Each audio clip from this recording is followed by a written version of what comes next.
All right, good afternoon. It is about to be 5 p.m. and we are tuning in to Geoff Keighly's Summer Game Fest, which is about to begin in 2 minutes. I'm Phantom Z2, your host for today's stream, and with me I have Colin. I love the Switch too. And who will be dipping in and out, we have Snazzy. Hi, I like summer and I like games. And I like Dorito Pope. It's gonna be great. Just add your icon. I should have it here from. Yeah. Right next to I Colin. also love the Switch too. For anybody, it's the best way to play Suikoden. Anyone's wondering. for anybody tuning in, if you could just let us know how our audio is. Ping us as the first message. I respect you for that. All right, I'll just also check it myself because audio is always the struggle. I thought I was sitting through these. I know because sitting through these means that you also have to make sure you're muting the audio when something copyrighted comes up. So audio ends up being the worst part of it every time. When's the last time we streamed a Summer Game Fest? 2023. Wow. Okay, and wasn't it just you or? No, it was me and you. It was me, you, and I think. God, I was there. I think Snazzy was also there too. Yeah, I think you popped in midway. what I do, man. Yeah, last year we didn't do Summer Games Fest specifically, but we did do the Xbox stream, the Xbox game stream that they had. Full disclosure, I think these shows are kind of bad. I miss E3, And it's like, man. it's not, Yeah. and it's like, it's not due to like the content of like the actual like games being showed off or the trailers. It's that these Keighly shows have such fucking horrible pacing, and they go on for like 3 hours. It's crazy. Oh, Yeah. Snazzy, what platform are you watching on? I'm not watching it all, man. I'm playing Nintendo Switch too. You And okay? so You should watch so you can comment. Know what I we're was gonna say, you may commentating want on. to share the screen just I'll for stream him. it for you. Okay. Yeah. All right, I'll watch. All right, and because it literally just started right now. I was about to say it's probably on YouTube or Twitch. I could probably watch it on one of those. Oh, I thought he was wearing Tim's for a second. Is this the same stage as the Game Awards or no? No, Okay. definitely not. Hello, everybody, and welcome to Summer Game Fest. Konnichiwa. Celebrate It is I, Geoff Keighly. video games. Did he say that Every before? year, we have the distinct honor of coming together to spotlight the boundless creativity that What is defines the our difference industry. between Thank you all for joining how us things are now and how giving things us your were like time. 2015 when Special it comes to thanks game Dante. I was reading my feed showcases? this morning. Just Lack I of think not it's as many Scheduled a booths. date, and he hopes I don't disappoint him. Yeah. Like an actual Dante, venue where you're I walking think- around. I think- and Wow, experiencing we have a games. really fun show. I think all of the big hours, companies we're just gonna give you a had a whirlwind greater tour of dozens of confidence in games showing from off their studios lineup. big and small. I think it says a Lego lot that bricks this to year, puppets, even zombies to Ubisoft Marvel doesn't heroes, have this show like a has little bit Ubisoft of everything, Direct or including, whatever. Yeah, some that's a brand bit. I new also game I also think that announcements. there's definitely something to be We'll have said. some of those. Man, I'm not Now, paying attention. I just before got we 8th dive place, into the and this excitement, is like let's take a moment It's to fine. These are recognize just the just fucking how empty dynamic our industry platitudes has that he become. just, he's Here's a like, look at the today top is 10 the selling future video of games gaming. so You know, far like in you can just ignore 2025 by bluff. but according to Game I guess what I was getting at before is like Lots of great games. obviously like Now the list includes beloved I- franchises, but I feel sitting like proudly at number 1 with over 13 million units He's sold. showing off Who Steam cares? charts. Is Who Repo, cares? a Not even. It's not even Um, Steam charts. It's a different website that is cataloging the Steam charts, I think. What the that's- fuck? that's the thing about these events is that they don't like I understand that these events have always okay, so they evolved to be more about marketing because before they were more about industry showcasing, right? To show for buy-in within the industry to show people things. And, you know, I'm going back Now 20, let's 30 years, also right? applaud Claire Like, Obscure from Going back Sans just 10, Paul. 15, right? Especially pre-COVID. Okay. I think there is something to say about the fact They that, might get some you know, nominations at the and end maybe of I'm the a year. little We're not biased there because I yet, used but to it go is and a it was awesome. monumental Like by achievement, having different earning the people actually go and highest play in user experience Metacritic of games score ever recorded for after a game, like a all from company would team do of their under showcase. 30 So like developers you'd see who that's cool, but then bravely you'd have stepped away feedback from from big different, publishers to forge their you own know, path. journalists, different One whatever. thing is Does clear. that even exist With anymore? digital Everyone's just an distribution and influencer. engines So- like But Unreal, today's most They do innovative have projects like Summer Game Fest increasingly does have like emerge its from own outside the type of traditional publisher system.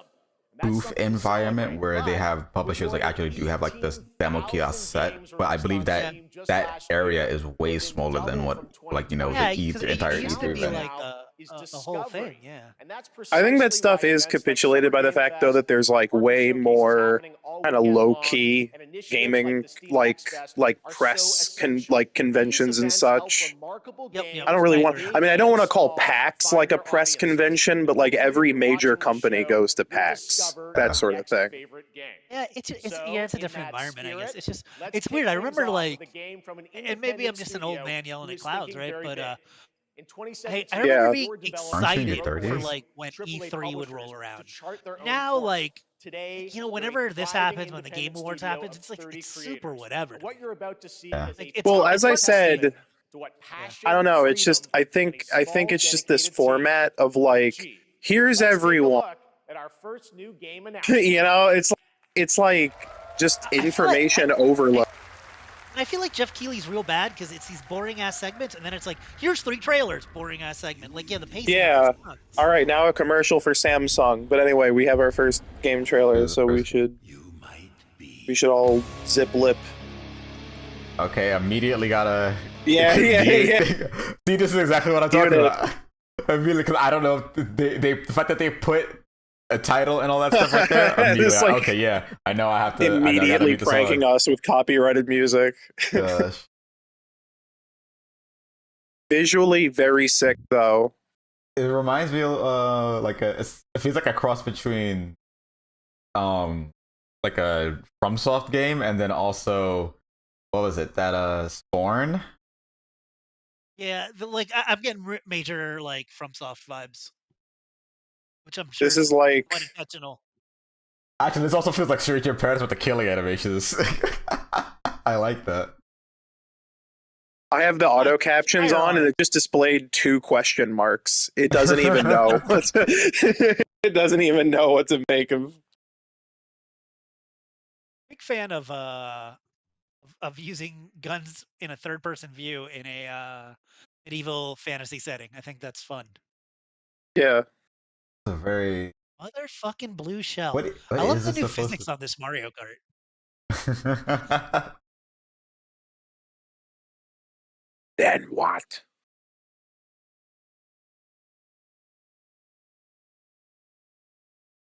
There's a lot to... I don't know if they're doing like the whole like, oh, here's a world premiere like animation Mortal Shell 2. Okay, I was Oh. I have no idea if this is like a thing that was previously announced or anything. No. I'm not familiar with Mortal Shell. What can you tell me about I it? was gonna say, yeah, that Mortal Shell's been sitting in the back of my cranium. Blackfist Fight, or even live at Risky Reels. Over the years, Fortnite has innovated with God, I don't care. mass-scale live in-game events. I don't. And tomorrow, Fortnite is set to do it again across It really console, PC, and phones. The sucks Death Star's that super laser is charged Fortnite and is ready like to the decimate one Battle Royale island. like live But service there's game still hope. on Switch You too. and your friends can join the fight. Here's the I'd like to yeah. check out mouse You'll be mode part in of it, but I tomorrow with a really brand new don't live want to event, install Death Fortnite. Star Sabotage. There's I Paladins forgot died. I forgot I had Overwatch 2 on my Switch when I was transferring stuff over. Oh yeah, I think most that is a people free have. game. Yeah. There's what else there's there? It is amazing what Dauntless Fortnite died. has So become. that- Like, do people remember what Fortnite was? Yes, Like, because I hated playing it. I What don't was- think it matters at this point. It's just Fortnite. Like it's just this Yeah, yeah, monolith. Jonesy, all right. Right What now, was it the, is an honor to what was welcome the- to Summer Game Fest a it was like an legendary EA game game creator that who set was to release his a latest battle royale project in that was just a popular few right before short weeks. Fortnite, and then With nobody each of his played it games, ever he again. pushes I the don't. gaming medium in bold new directions. Apex? And we are honored to have him with us. People I think still that was play after Apex. Fortnite, though, in person. right? Please, everyone, join me in welcoming the great Mr. Hideo Kojima. Oh wow. Oh, here he is. That was early. Here he is, my boy. Good call. Got his big puffy jacket. I was not expecting it this soon. He's got his Summit Ice windbreaker, courtesy of Nathan Fielder. He has to be hot because in New York it's like 80 degrees right now.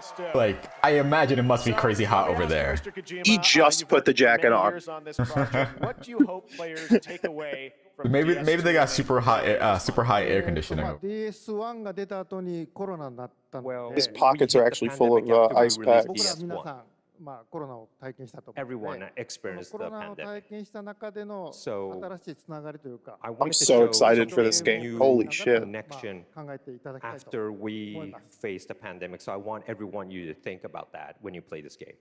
Okay, well, As we're watching, I'm waiting for my Gogurt to defrost so I can have something to snack on. I don't know what I would have done if I didn't know about your Gogurt, so I appreciate you telling me. I'm struggling right now. My stomach is running on empty.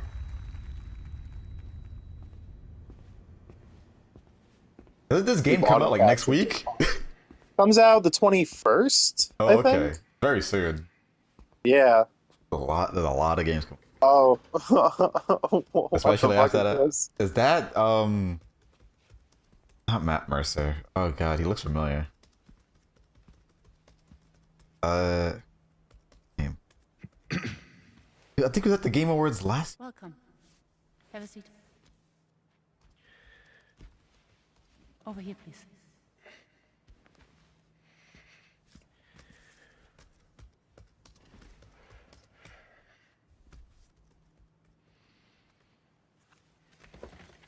We're not about. I don't know. This guy's a jerk. No smoking, please. Got it. You're figuring out the plot, man. Got everything.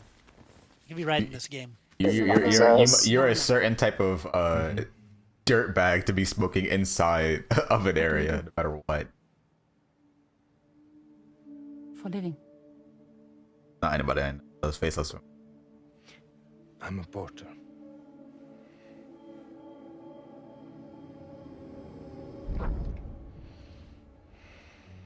So thank you. We're good for the day. Okay. Never played through the original Death Stranding. What's the playtime for that? Like, Colin, like if I were to A start it? lot. What? That's why I never started it. The estimated playthrough of Death Stranding is a lot. So you made it then. Let me. It gives you like a specific number. You really don't remember Yeah, me. my dog freaking out. He's freaking out. I do.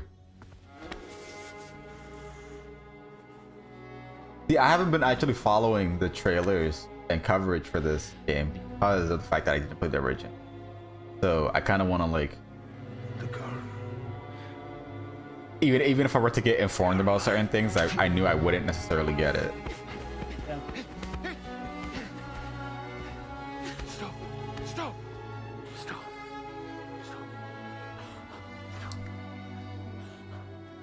If you're doing just the main story, is 40.5 hours. Main story and side missions is 60 hours. Yeah, it's a long ass game. I mean, that's not that crazy. That's that's about the same exact length as a JRPG. Clip from the So. game, a cutscene. We saw a first glimpse of Neil and Lucy, and we met them in the. I should also mention that like the Death Stranding trailers are definitely edited to be more like intriguing than they are something to follow, because usually all this stuff is just in the game. Very important character, Neil and Lucy. I can't really say because there'll be spoilers, but you saw the cancer mark on both of their hands. So they have this deep connection and reveals throughout the story. Chance of coming to news And last asked time we by Enrico's. have Cliff, who was played by Matt. I And want of course, to by story, you know, I want to say it's he will possible not be in DS. because well, actually no, we don't actually know what year will be like that's meant to be playing slated the role for. that Matt did for DS2 this time. And Cliff was a Know very that popular Capcom has because they just announced but I think pre-announced Pragmata to be 2026, and then Onimusha is So Luca also Martinelli next year. is a great actor, and I think So I'd say it will great. give it He some did a time. great performance, so I before we think see it you'll again. like this new character Neo too. That might be like a Well, the game's 27. going to be out in 2028 so I'm title. not going to give any spoilers. You know, that's I know. what I brought today. But there is more to share, and you won't have to wait very long to learn more about the game. Actually, this Sunday, as part of Summer Game Fest, you tune into the DS2 live game premiere. Oh, yeah, they're all doing their own joined by event. many members of the cast who'll be sharing Interesting. a new demo of the game, live gameplay demo, alongside Elle Fanning and Troy Baker, and I'll be there hosting it. And let's just say this is not the last that you've seen of Neil this weekend, and we'll leave it at that. Yes, I'll show you the gameplay scene of Neo. So hope you enjoy. Will join us Sunday too. Excellent. All right, thank you so much. Hideo Kojima, everyone. Great to see you, Mr. Kojima. Thank you. All right, and now I'd like to introduce my co-host for Summer Game Fest. She's along for the party. Oh, A okay. veteran games journalist on GameSpot and the co-host of the Friends Per Second podcast. Please join me in welcoming the incredible Lucy James.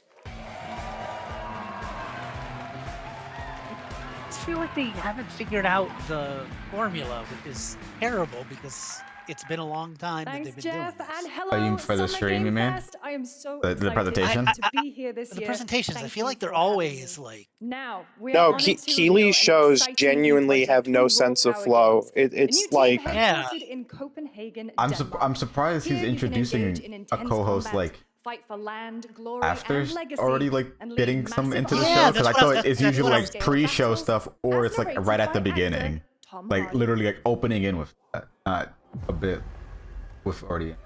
I missed what they said what this is for though. So the priests tell us.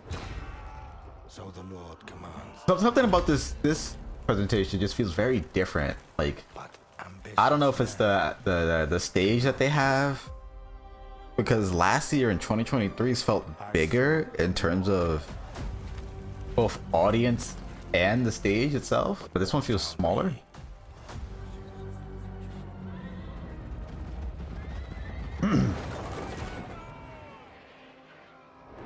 it's so funny too because he's always running short on time too. Like, do they not rehearse these?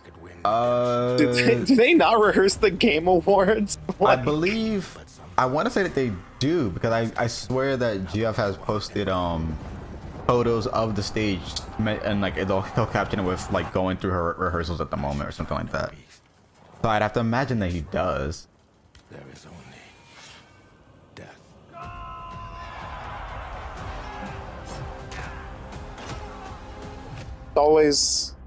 always feels like they're like, all right, we're running out of time. So we gotta play these next 4 trailers. This isn't Deliverance, right? Or whatever. Kingdom Come Deliverance. The game's already out.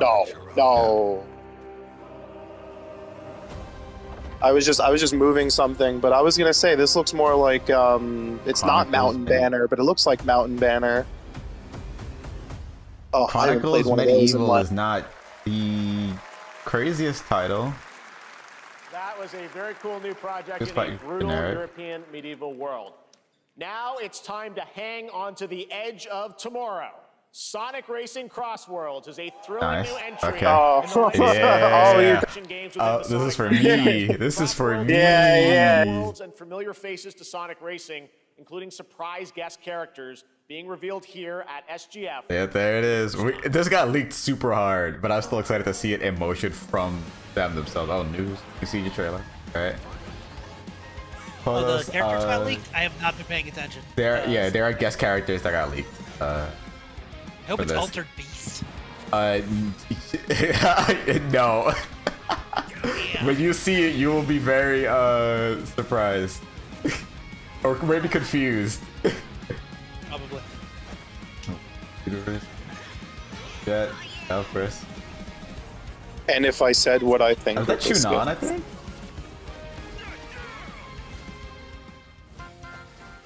Oh snap! Oh, that's a sick Oh Hatsune my Miku god, design. it's Hatsune Okay. Miku. I like that design. I thought it was just gonna be like her in the normal. Oh my god. Oh, it's Ichiban. Oh Okay, my that god. didn't get leaked. That did not It's get Wacky leaked. That's Yakuza dope. Man. I think they are both fine guest characters. Oh, okay. I mean, makes it. That's a weird looking Joker model, but okay. Wow, Joker fully ado. Cool. I'm okay. So which one of these got leaked? Was it just it's on? None of these got leaked. There was different characters that got leaked. Okay. Well, Unless, so I'm a bit confused. Those all made sense to me, Phantom. So I don't know what. See, that's why I'm confused because Hatsune Miku did get leaked. That was leaked. We'd like to introduce the man behind the creation of everyone's favorite blue hedgehog, Takashi Iizuka. That is not. I like how we could have brought out like 4 different dudes for that. By the way. Wait a second. That is. If he said the creator, or unless I just misheard, because yes, he is the creative officer. I thought he said creator though, which is why I was really confused. I was like, they brought Yuji Naka. I was like, what? From the new future traveling, which That's right. The real creator of Sonic the Hedgehog. Phantom, go put in the chat here. Was the leak fake? What you thought? Yeah, what the leak was. Okay, so the leak. It's not even what the leak was. It's just like, oh, we did like oh, it was just like a text. Like there were full on photos of and gameplay footage. I have one more thing I'd like to show everyone here today. Take a look. Wait, one more thing. Yeah, so maybe this will be it. Because Hatsune Miku was part of it. Okay, that was part of the leak. Yeah. Okay. I mean, that's fine. Finally. Yeah. Minecraft. There was another one as well, but so because that they revealed this one, that means that it confirms the other ones are real. Just even further. So I'm not gonna say what they are. But it is not. It's not Sega stuff. That's a part of the crossover. From Bandai Namco Studios, embark on a journey across a dark fantasy world and uncover a vast story that eclipses time. Oh, she's the co-host, but I missed who. Where's she from? They said it literally. I don't. What is the heck? Oh, is this That is not Dust Bloods. Never mind. I feel like I don't think that's not anything Elden Ring. Is this the Code Vein people? Ooh, Code Vein. That's a good pull. But... It heals. For others, it wounds. I just hope they make that Sonic game play better by release. For our world. That beta was not good. I didn't get into the network test, and I also don't have a PS5, so I couldn't. It is. But, it is going to be difficult launching a kart racer post Mario Kart World. That's why it's not a kart racer. It's a car racer and board racer. It's a brand synergy property manager and monster truck racer. I am feeling like this is from the Code Vein team. Yeah, that's very anime. The Code Vein / God Eater people. Or I don't know about was it Scarlet Nexus? I don't know if that's the same people as Code Vein. Or maybe the next. Also, this is just CG, no gameplay. I feel like a lot of the monster models don't mesh well with the character models for me. Yeah. Okay, now we're getting gameplay. There we go. Okay, there we go.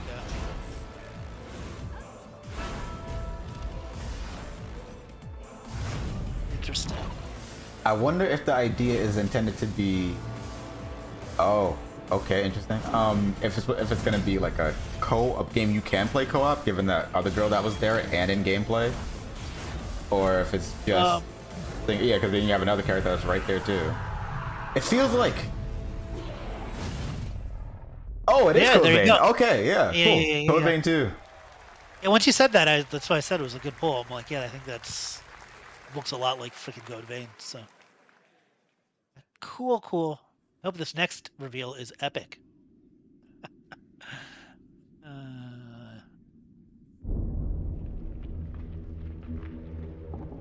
There's not anything that I was expecting within this showcase. That's cool to get announced.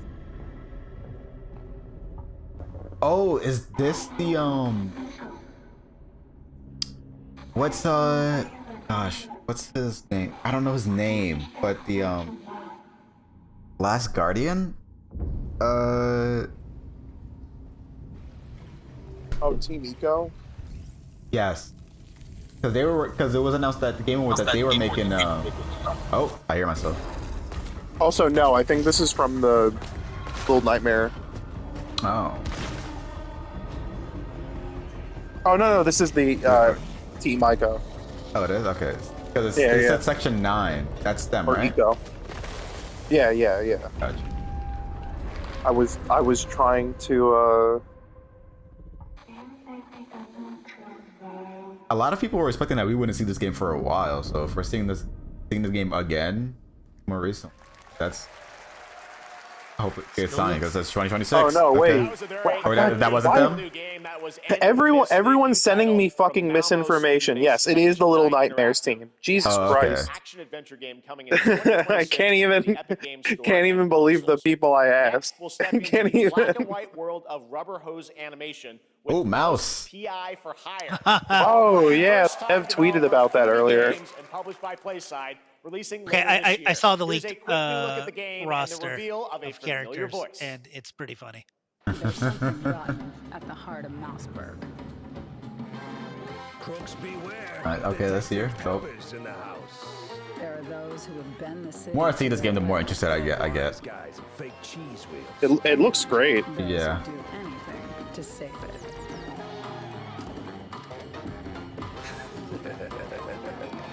They won't even know what hit them. Oh, okay. Troy Baker. Here we go. Win. Oh, just transfer request. Okay. I'm interested if we're going to start seeing some more that's not Switch all 2 from stuff be Playside. announced, Now or if comes it's the too announcement early of for that. another ambitious project. Oh, I from actually an haven't been Australian developer. I think the only thing that's We've gonna been talking hold to them for a back is while the about fact this that a lot of project, which devs builds still on their don't recent like launches have their of Kill dev Knight kits. But and yeah, Agent I've This been takes curious to things see to a if whole we new start level. It's seeing a some Switch premium, 2 like real-time logos strategy popping. game built for PC based on one I of the should. most I haven't been iconic paying fantasy attention to the actual franchises in icons. the world. Console icons at the bottom. Let's See take a look. what's- Yeah, and for the most part, it's been what you would expect. What is this? I didn't hear his. I also missed part of. But Oh, I think this is also an Epic game. Something. This is Game of Thrones. Oh, so it's was it? Is it who owns that? You may think Warner you Brothers know or something? how the game is played. For HBO? I mean, yeah, the IP is Is not the game you HBO. know. There's a mobile strategy tower defense game. Do you play it? I'm just. This is not the game you know. Oh, okay. I mean, that sounds like what it is. I'm kind of surprised Game of Thrones stocks are still like so high all these years later. Isn't there a show currently going on as well? Yeah, Yeah, I think but that did get a I don't know little bit of anyone who people watches back. it. Yeah, Your legacy. I mean, it's out there. I haven't seen that. I've never seen a series drop so hard from like something everybody talked about, like and owned like who merch wins. for, like socks and shirts, and just like it's like it never happened. Like the last season, like left such a bad taste in people's mouths. And not even saying it was the worst like finale to a season or anything. Oh no, Jon Snow's dead. Oh no, they're gonna kill the No, dragon. spoilers. What the fuck? I can't tell if you're serious or not. No. Oh, okay. I think they're trying to say that this is like Game of Thrones. That was such a- what if. That was such a genuine F-bomb that I was like, wait. Fuck! God damn it! Makes me sick. Or for Westeros. For Westeros. Westeros. Okay. The war for the Rohirrim. Team. That's it. They did. I did. Nazzy, cuss it, though. did They you- did say it was coming to PC. Nazzy, did you watch All right, now it's time for Lord of the global Rings reveal War of the an Rohirrim? FPS action adventure I did. RPG. I watched it on some dude's Plex server. FPS action adventure RPG. by How was it? Mudfish. It was The great it wasn't even Tchaikovsky bad. It was just like I don't remember it. You know what I mean? It was just like Yeah. So why do we like deny weaponized other intelligent mediocrity. beings? I had like when I saw it, there was like a weird issue in the theater where like there was like a double projection going on. It was so strange. So they are taking things and replicating them. My answer is Actually? maybe. Yeah, I believe this. But time has not come yet. This is from the Atomic Heart devs, but this might be just like a sequel. Because I think they teased some new yeah. Atomic Heart thing. I mean, Yeah, there's there the it robots is. right there. Bada bing, bada beanie. I don't think that Game of Thrones game was. I think that was a new announcement, but I don't know what it is. The game. It's just a real-time trailer. strategy. That's all they said. Yeah. They said. Oh, you gotta mute that music. Gotta mute that music. Oh, boy. My god. Oh yeah, man, this 100%. I like Lady Godiva. Oh man, come on. This game looks fun. What game is this? Part of these look too good to a point where I'm like, is this cinematic or not? The detail on the models is and lighting as well is very like clean. I never played the first Atomic Heart, and it's also not on Game Pass anymore. So So now I'll never play it. I'll never play it. But I've heard they're like okay. Whoa. I heard it was very like COD-like, basically. Not expecting that. Butts? I always expect butts. I don't know how many of our streams are we having? We're having a butt on screen. Well, if they lulled us into a false sense of security, from now on, expect butts. This is a pretty long. This trailer is super long. Yeah. It's like I get the game. It looks fun. For me having like to hear play this it. song, this is too long. Where I have to mute the audio. Like, come on. Oh, we're back at the strip club. Awesome.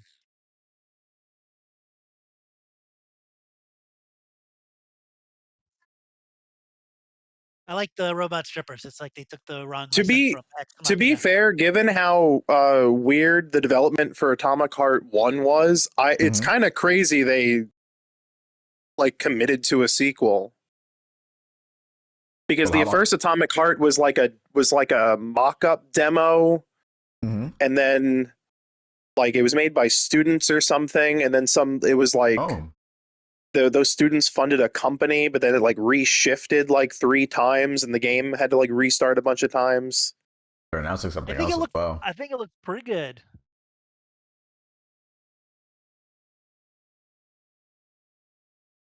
Wow.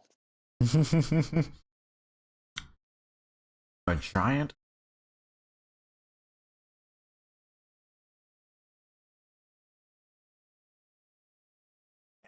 Now we've got Transformers everywhere.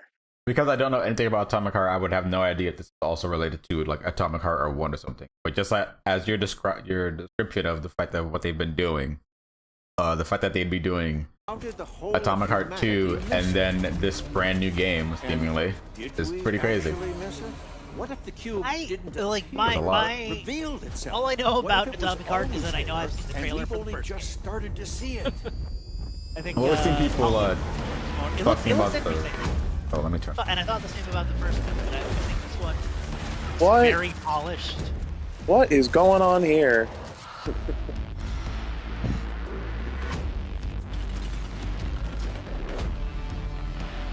Oh, I guess it's related to Atomic Heart, given the robot.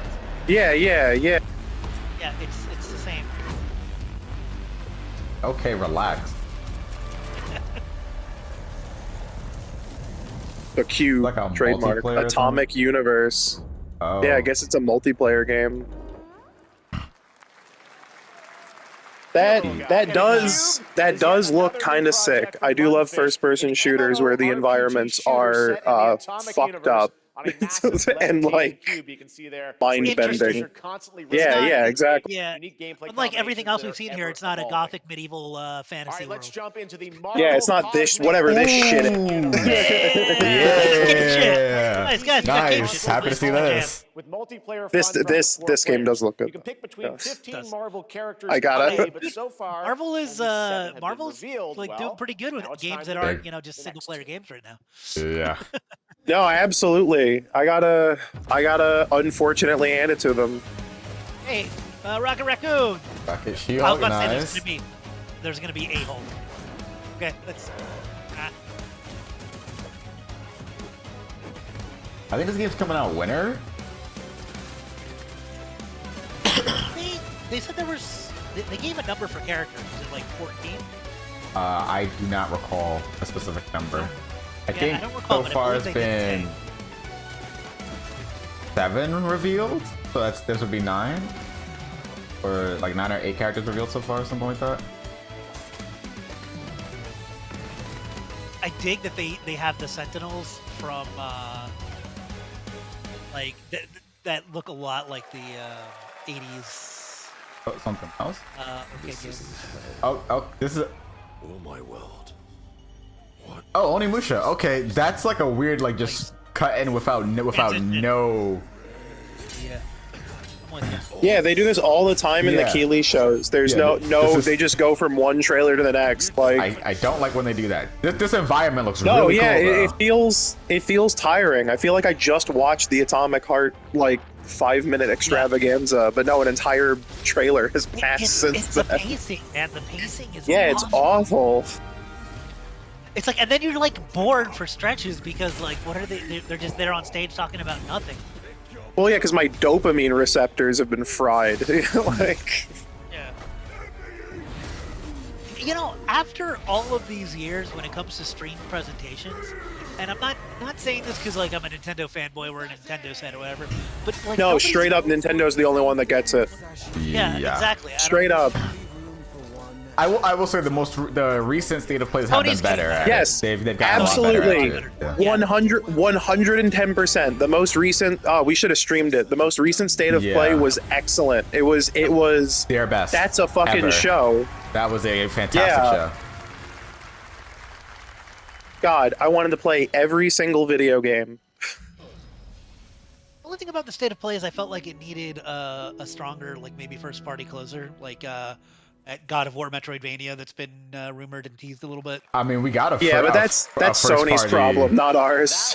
Oh yeah, no. But I'm just saying, like, when when you're structuring a streaming it is coming in event to show people 2026 and will be playable this summer. Yeah, but I thought it was Gamescom. awesome. Now let's completely Other than switch replayable games. Did you Cool. request gears. review You all know Square- I love my of- puppets. Hey, Phantom, and this did you next request Square project is Enix one I've review been tracking for for a Final few Fantasy years. Tactics? As a 'Cause I'll do team that. at Sans They Studios usually is using they Unreal usually Engine put in 5 their to create an insane like open digital requests puppeteering closer to pipeline. release date. Actually a So thing. probably What you're about to then is see when I would do running it. completely in real I don't know time if I don't even know if Unreal, they've done it for and I Bravely cannot wait Default. to Actually, play I should Here check. is an unexpected new game announcement that combines comedic Is it unexpected? Let's storytelling find out. and arcade From who, fighting though? action. Check this out. Arcade fighting. Yeah. Okay.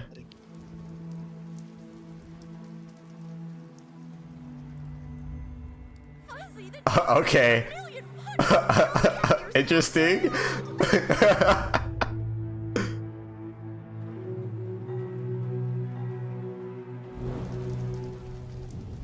All right, you little sick of fuzzy shit. Show me what you got. Oh, these puppets swear. Hell yeah. So badass.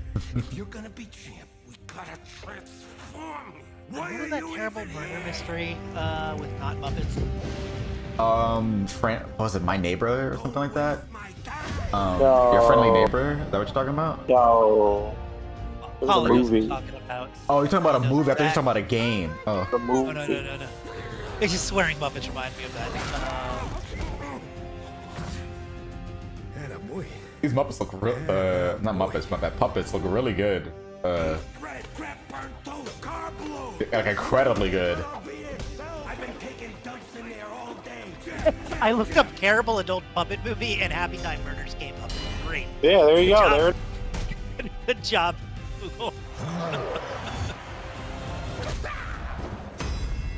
Feel that box thing. But it's felt that. It's felt it's that. felt felt. because it's- Oh, Felt that. thank you. It looks like You it's use gonna it be by fun. flying low. Okay. Whoa. This actually That's does look like interesting. something that will be fun. What is Yeah. what's Super fun. what? Gotta wish list that, right? All right, well, next it's time to see the announcement of a brand new game in Deception We Trust. Oh, okay. Was that the name of it, or At least he's like doing an intro, but it's still not great how he's doing this. Find their way here, gathered from every corner of the earth, divided yet bound, wolves and lambs, engaged Not a in the lamb, perilous by the way, it's a dance ram. of wits, a game where truth is but a shadow. Enough theatrics. I'll get to the point. Oh, deception and we trust is supposed to be like the tagline that he was making. The killers lurk Okay. elusively in plain sight. Kill someone, and a clue will remain.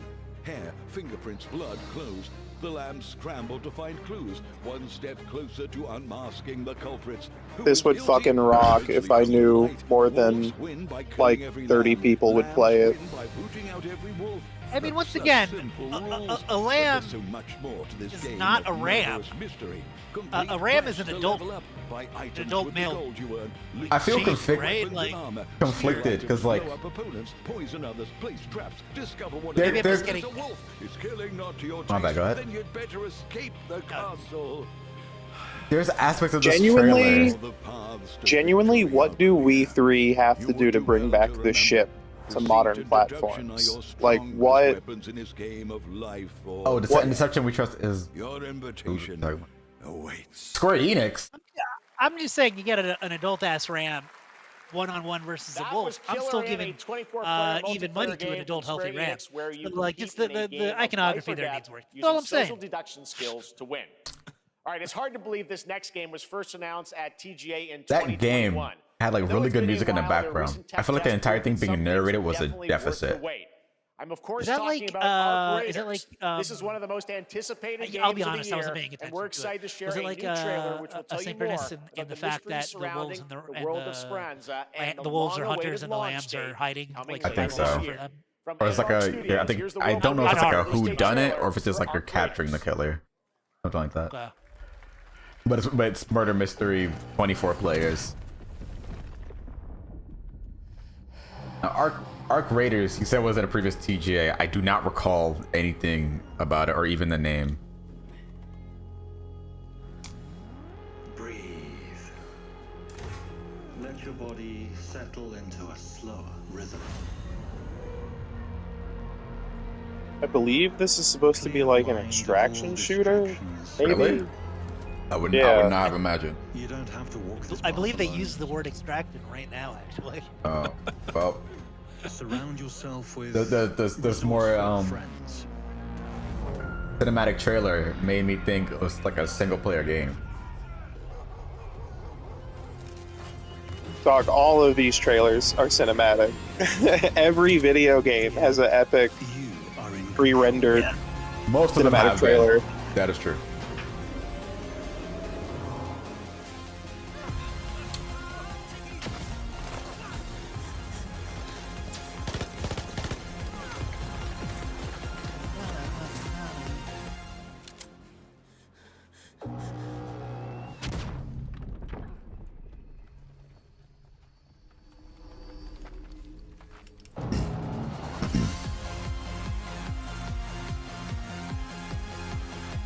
Okay. I didn't. One of you is quiet. Yeah, they didn't really do too much there. That's right, everyone. Arc Raiders Stanza, can you is talk? coming October 30th, 2025 for I think PC so. and console. Congrats to Embark Studios. All right, Dune fans, now you can finally step onto the world of Arrakis yourself. Oh, Dune Dune. Awakening combines the survival and MMO Arrakis. genres with a Dune. thrilling cinematic story. It arrives on PC in just a few days on June You know, I don't think 10th, I've ever played an but you extraction can play it shooter. right now in Steam Advanced Access. I understand what they are. It is a fine genre. I don't think I have either. But I've played It's like a. It's basically Tarkov and then like 20 other games like 5 people play. I've played a game akin to like an extraction shooter, except you had swords instead. What was it? Hyper Light Breaker. It kind of feels like that because the items that you get are up so much of progression. So I guess that's what a extraction like. There's a It was okay. there's one by Bohemia Interactive called Vigor, and it's like Xbox One and Switch exclusive or something. It's like I think they might have brought it to PlayStation or something, but at some point. But yeah, it was like Xbox and Switch first, and it's kind of good. It's still running. I play it once every 3 years, and I go, look at that. I think I figured out who was lower. So I found the leak, by the way. Let me know if it's Sonic still too game low, Colby, Jack. for Sonic Racing on the Hatsune Miku Reddit, or Hatsune. Hatsune Miku. Yeah, Miku, that's whatever. I don't want to watch this. Why is this Reddit just fan pictures of her and her feet? What is this? You didn't have to tell us that. Why? What the hell? What is this? I'm done. What? I'm done with the internet. I'm tired. It's not. She's like a bunch of like pictures, but I feel like I don't know. Whatever. I'm done. Isn't the new marathon supposed to be an extraction shooter? Uh-oh. Oh well, so there's a lot of things. There's a lot of issues with that new marathon game in general. Because did you hear about the news, by the way, or no. Or what happened? I didn't. Okay, so there is an artist named Anti-Real who's been posting artwork on her social media platforms, of course, like that, for many of years. I believe since like 2016 earliest. And Marathon, it was revealed that Marathon essentially plagiarized her artwork for a lot of its in-game assets. Interesting. To a point where it's not completely sure what the state of the game is in terms of like, will it still release? Because it was expected to release in September. By the way, real fast, I don't know how I feel. I've read a lot of Dune, watched a lot of Dune. I don't know how I feel about that game. Anyways, continue. Right. So basically, in regards to that game still coming within this year, we don't know. But essentially, they have to. The team behind it is Bungie, basically having a huge issue because so many of the assets, so many of its art style, essentially literally has plagiarized aspects. Because it quite literally pulled from emblems and art designs that were within Anti-Real's work. And it's crazy because multiple people from Bungie were also following said artist on her socials, including the art director for the project, I believe, as well. Well, because the first thing I thought was like maybe they were just using AI, which also sucks.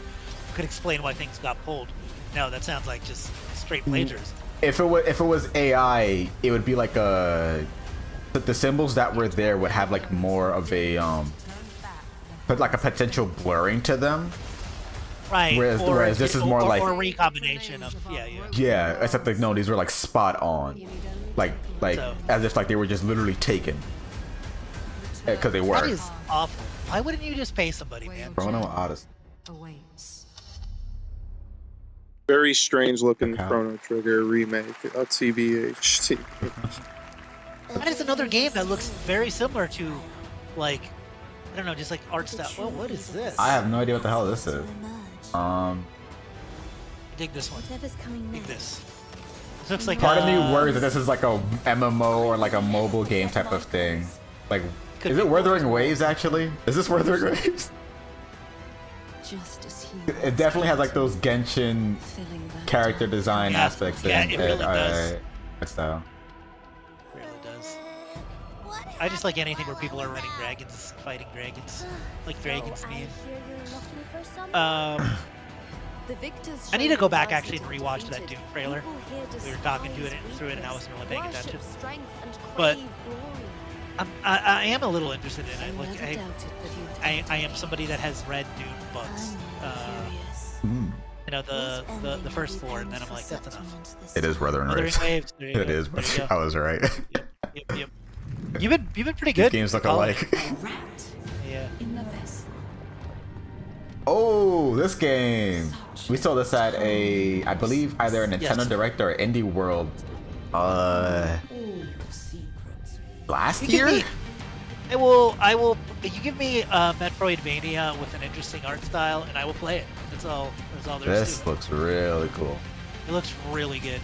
And Neo. And what I like about it too is that it has a very Like, I feel like That's so many Memories in Orbit, a stunning new Metroidvania platformer that so has many a demo on Steam you Metroidvanias can play right now try as part of to Next Fest. and have What you're about to see next what am I is trying a to say? Sorry, I feel stop-motion like I'm just co-op rambling. platformer But I where just feel like so many everything times has they're been like crafted by trying hand. to It's play called off an Out of existing Words, game, like, and I'm oh, this honored to game show looks a it to you lot like today. Hollow Knight, you know, but this game really has an engaging art style that's pretty much its own. While playing stop motion game, so immediately I'm all just because of the art style.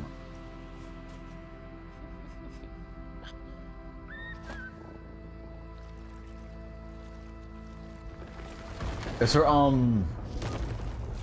course it's not the same. I'm not trying to say that any type of game that does this is actually I don't even think Unravel isn't even a Joseph Fares game, isn't it? Don't you see? We can't. So I can't even apply that. But the co-op type of games that like really go out of their way to have a very different and unique style, art style, it's nice to see. Out of words. I like this one a lot, actually. Yes. A really Oh, unique cool. and different game. This August signals the release of Mafia. Oh, the Mafia: The Old next entry in Country, the acclaimed finally. Mafia The most franchise. Italian The team game of at Hangar all 13. time. It's a gritty Your mob story favorite. set in the brutal Yeah, underworld of no, I'm actually 1900 Sicily. looking forward to Here this. is the Summer Game Fest trailer. Very strange to go from like what were previously very like simulation heavy open world crime games, but now they're doing like apparently like a short linear narrative thing, but there's like zero other video games like this, so I'll give him this one, you know, and it looks good. It looks quite good. Don Torrisi looks out for people around here. Man, Just I drop also that like the Switch 2 logo at the end, baby. I also enjoyed The Godfather too, so let's Oh, do it. oh, what are the thing in this cup? Remind them of their obligations. Between us and Spadaro. Do you know what I think it is too? And I feel like I'm pontificating a lot on the structure of this and other. It is completely fine because we do it every time. But what I'm thinking is the way it's structured is ridiculous too. Like the genres and type of games they jump to one to the other make no sense. There's no rhyme or reason for why or when things are shown. They just are. I think. I will say that doing something like that is a bit difficult because you kind of have you want to pace it in a way where it's like, and we're I get speaking it, in regards but to genres. We talked. It's not just about genres. It's just about a specific flow. We talked about it before. Nintendo does it. The State of Plays have been doing it. Like you can do it. It's not like we're saying that you have to show like all the Metroidvanias now or all the kids games now. But like it doesn't feel like there's any thought put into when things And are if you shown. thought They that just guy are. was a stud, just You know what I wait mean? till you see I this get what you're next saying. game. LEGO Voyagers captures the creative, hands-on spirit of classic LEGO play and will also support a Friends Pass, just like Split Oh. Fiction. Here's the first ever look. Interesting. Just like Split. Can you name drop like that? Annapurna? Annapurna Lego game. Okay, why didn't you lead with that? That sounds way more interesting now. I had zero desire until you told me this was made by Annapurna. I know All right. Rivers is gonna be happy about this. I assume. I think Rivers plays the Lego games.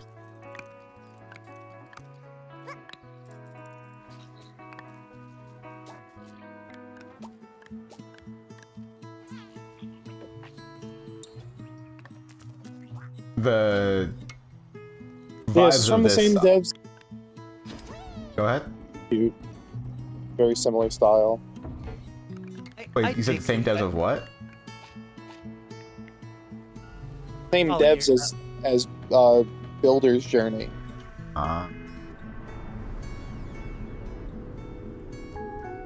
This seems like a very comfy game.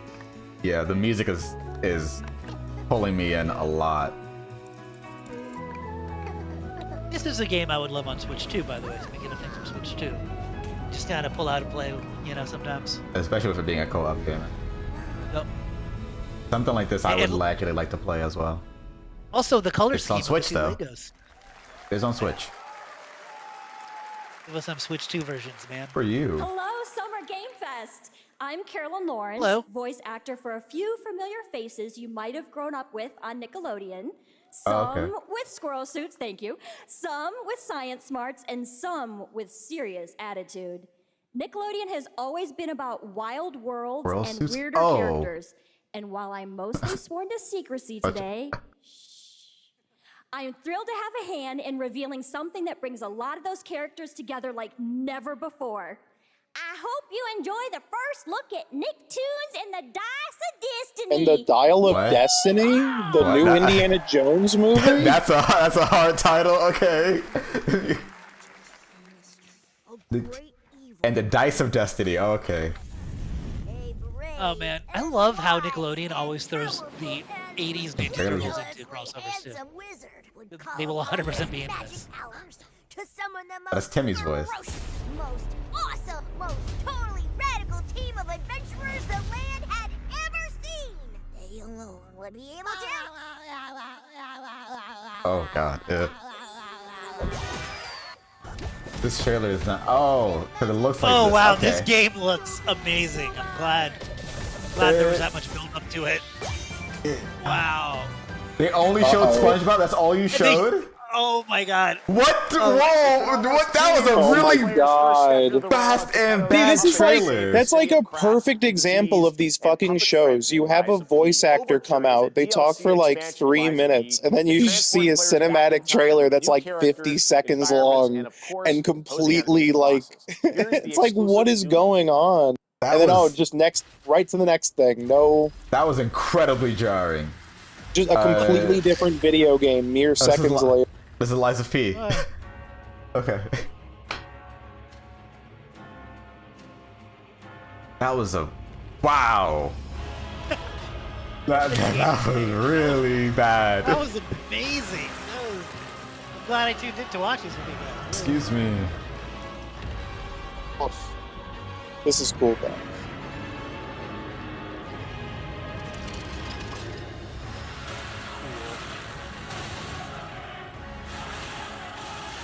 I will be playing this game. You already played Liza P or no? I mean, I have it downloaded in my Xbox, so it's practically like I've played it. No. You should play it. It's I played the demo of it. It's pretty fun. I've heard, and I also heard a lot of good things about it too. Is it still on Game Pass, or is it one of those games that I'm gonna try to play and then be like, you gotta have to check. I don't have Game Pass. I've had Game Pass for a few years. Let me check. The key to do Game Pass correctly is to buy a bunch of the gift cards when they're like on huge discount.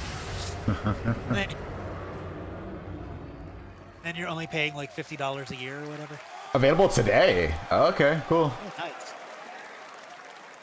Phantom, the video that's cut right. on the Overture stream. is available Really? today across all Yeah, it's not platforms. showing. They took to play. Liza Join P it off this Game weekend. Pass All right. 2 months Next ago. up, the small video game the publisher heck? Serenity Why did that Forge, happen? based in Boulder, Colorado, Oh, shared good this thing game I with me a few checked. months back Thank with you. a DM that South said, Park. Doki Doki Literature Club meets Silent Hill. What? That piqued my interest. I think you might get a kick out of this announcement, too. Okie dokie, let's come silent. Yeah, what is that? What? You're just saying words. You It said makes sense. things. I'm. Does this like put things on my hard drive? I sit at the front of the dinner table where he used to be. Five plates full. Plates of food. Plates of tomatoes. Plates of egg. Plates of angels. Plates of her legs. Nothing that you're showing me necessarily makes me feel silent Plates of flowers. hill necessarily because of the first person aspect. He basically wanted to say, what if a game was crossed with a horror game? I don't even get the Doki Doki Literature Club aspect because just the main Yeah, no, character that- is like, This is a anime dumb design, thing to say. but you're not even really seeing. Oh, I guess there's an anime. That's what. Granted, he was saying that that's what they pitched to him, or like that's how they presented it to him. That's not what he didn't make that up. And I. That's how they described it. And I will. He should have not said it. Yeah, with the fact that your character, I don't think that's with your character not really being like in view mostly, I don't necessarily I wouldn't recommend eating those tomatoes. All right, okay. NCSoft is expanding its Blade and Soul universe. That Let's description take a was look not at the really rich good. lore and Blade dynamic and Soul, action okay. of Blade and Soul Neo, just out on Steam, and Blade and Soul Heroes. This show is Geoff showing an audience the trailer, waiting for everyone to clap for like a couple minutes, and then he's like, all right, now another. And then he stands in silence and watches everyone watch the trailer in bemusement. I always wonder, where does he go when the trailers are playing? He stands there. He just finds someone in the audience to stare down and see if they lock eyes. Yeah, like a 30-second trailer. Oh wait, the trailer's still going. Okay. During the longer trailers, he'll run off, hit from his nicotine vape, and then... This trailer has had like 2 endings already. What's going on? And then this is a different game. So I don't even know if this is also Blade and Soul or not.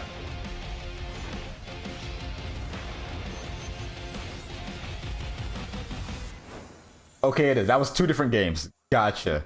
That was very confusing. Oh, so 3 different games. No, there's... Well, what? What is happening? What is this barrage?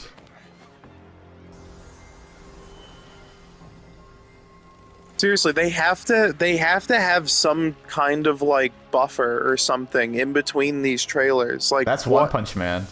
Why would they end on a trailer that starts with why would they like have a trailer that ends with like a tiny little snippet and then immediately go into a trailer that starts with like a jump cut? It doesn't like what the fuck? I can't tell if this is still for Blade and Soul any of the games or anything like that. I know this is One Punch Man, of course, but like this isn't a One Punch Man game, it's a collaboration. Yeah, what? Wait. Oh, for a completely different game. Oh, new another trailer. Just don't even. What the? This is Seven Deadly Sins. Okay. This is what I'm talking about. Do they really not bad. rehearse this shit? This is like so like ridiculous.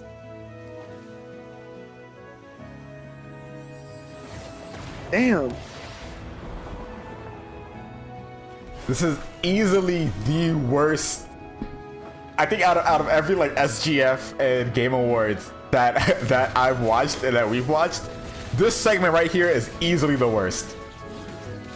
No, this is just what they do. This is what they've.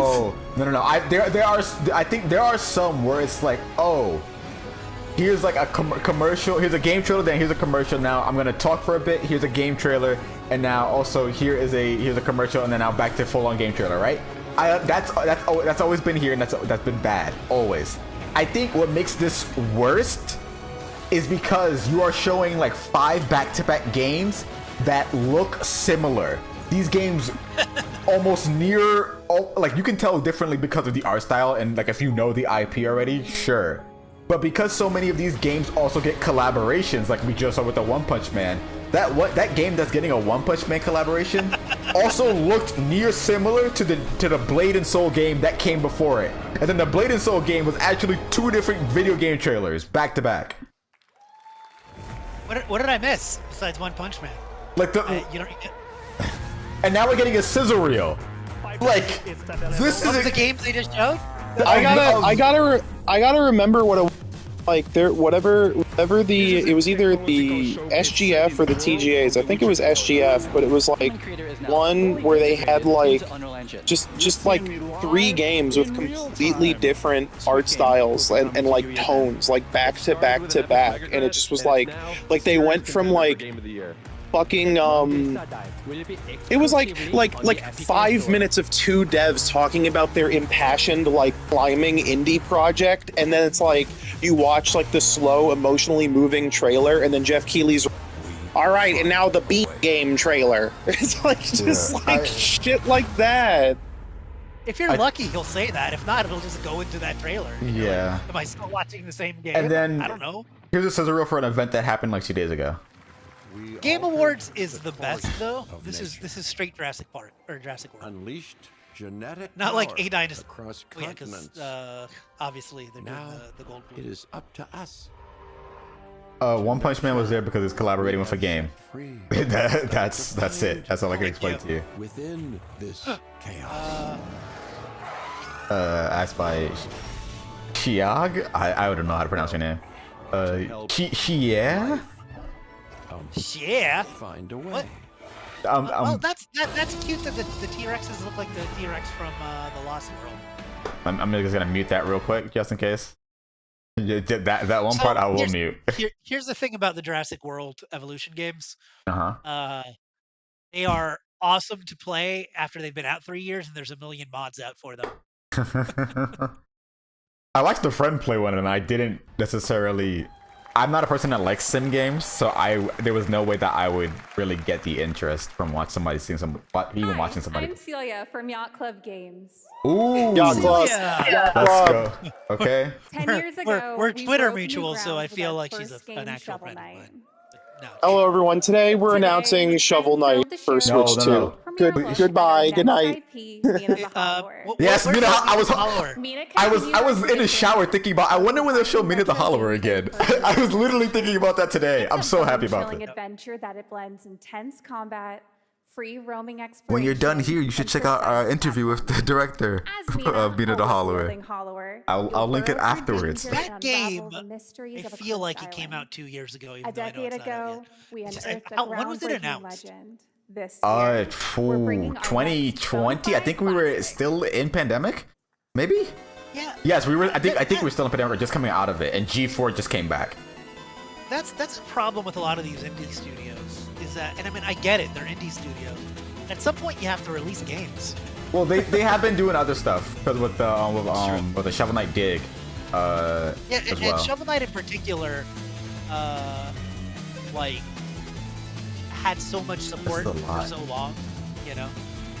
This is a lot we're seeing. I think this game might be coming out soon. I don't know when was the last time they gave an update on the date. When was the Kickstarter for this or whatever? Didn't they have like a trailer with a Kickstarter? They did have a Kickstarter. Yes, this was There it is, demo out now. Halloween and demo. Oh snap! Yes.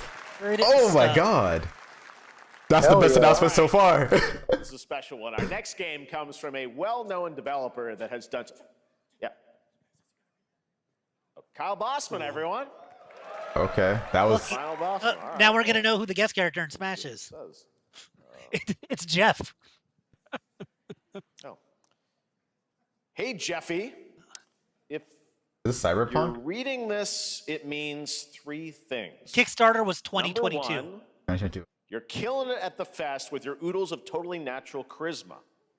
Debatable. B, I'm at your house playing long darts with the fam. And 3, you're going to do me a solid and skip that Silk Song trailer so you can pimp my revolutionary VR Don't do game that. adventure Don't that do will things shock like- the industry probably. Do not do on the things lips, like that. comma, Wade. That Deadpool? All right, bro. let's take a look. Oh, bro. Okay. Not what I was expecting. Interesting. Hell yeah. Oh, yeah. Oh, definitely not what I was expecting. Kick back and bask in the glory of gaming's Isn't this first there was some rumor about like a Neil Patrick Harris Deadpool game?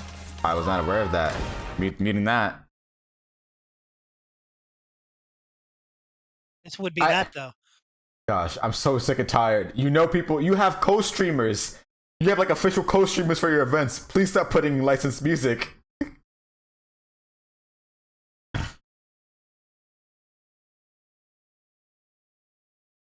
That is definitely Neil Patrick Harris. So Yeah, it is.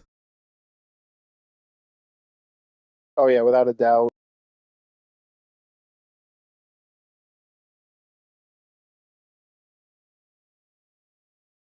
Okay. I don't feel the energy from the performance though, really. I don't feel like the script is very funny. Deadpool's kind of like that. Hey, look, Omega Red. Where like Korean barbecue. 1 out of every 5 of the jokes land, but they have to land. You know what I mean? They better land. Okay, interesting. With Neil Patrick Harris as Deadpool. All right. Last year at Gamescom, we announced Dying Light: The Beast, the culmination of a decade of Techland's experience building survival horror games. Kyle Crane is back as the player character in this title that blends open world and action survival horror. Let's take a look at the latest trailer with some big news. The release I'll go watch the date. ballerina.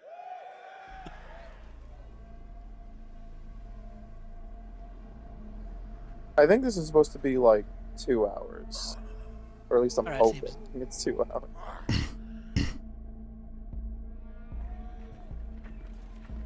What can you tell me about the Baron?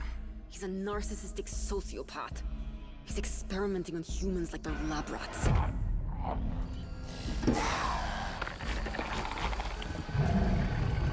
God only knows what the Baron's planning to do with those monsters.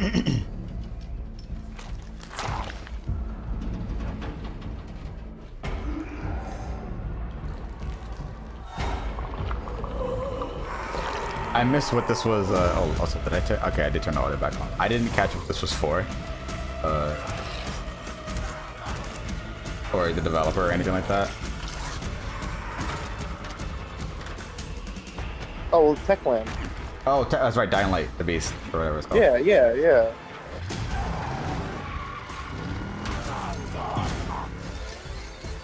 I don't care how high his walls are or how big his army is. That fucker will pay for what he did to me. All the years he took from me. All the For a second, I thought that was Roger Craig Smith. Damn right I do.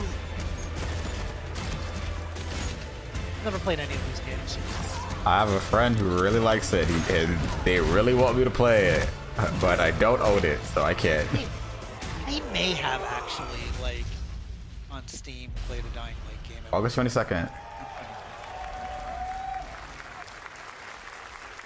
Remember when everything was zombies? It was fun. They should bring that back. Oh wait. Crowbar. I'll go there and fucking kill him. Okay. Cool. There's the big news. Dying Light: The Beast is coming on August 22nd. Is it, Geoff? Is it the big news? This next game draws inspiration from classic coming And then he's of age films like, to capture the anyway, highs and lows here's the of next thing. adolescence, the bonds of friendship and the nostalgia of growing up. Mixtape comes from Beethoven and Dinosaur, an Annapurna Interactive. And this is your exclusive new look at this game that plays like a love letter to teenage memories. I feel like this did get announced before. What are we doing? I believe it did. Yeah. Hanging out, getting buzzed. I've got to get out of this place.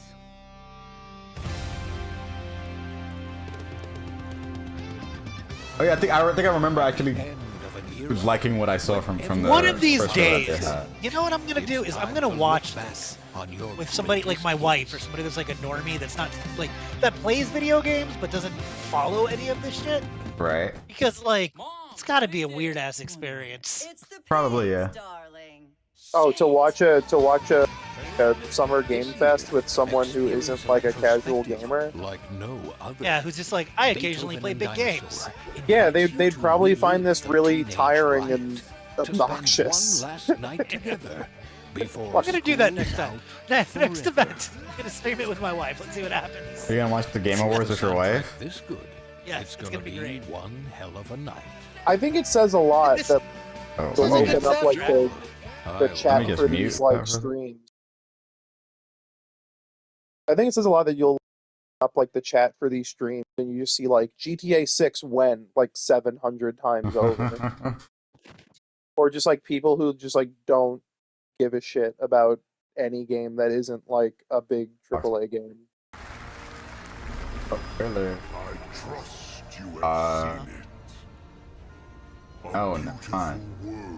Never mind. Where harmony reigns. I don't know about this. I like the koi fish guy. I think that's Character.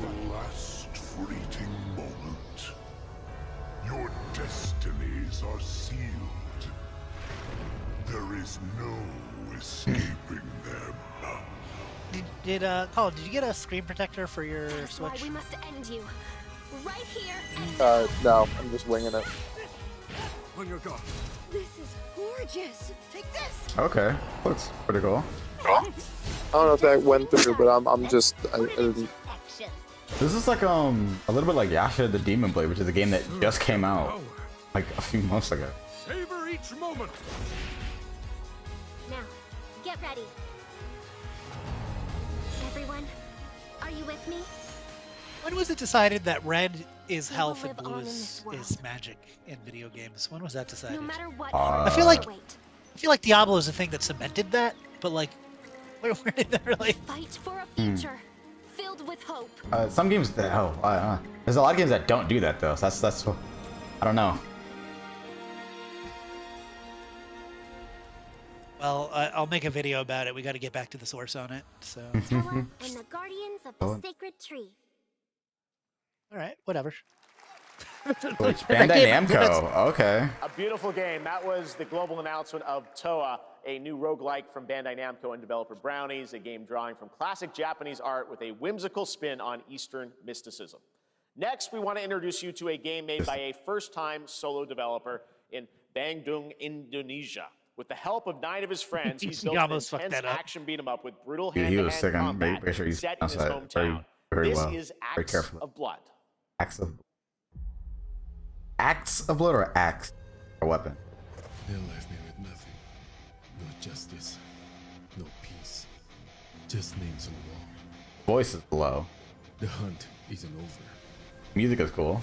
Not until I kill them all.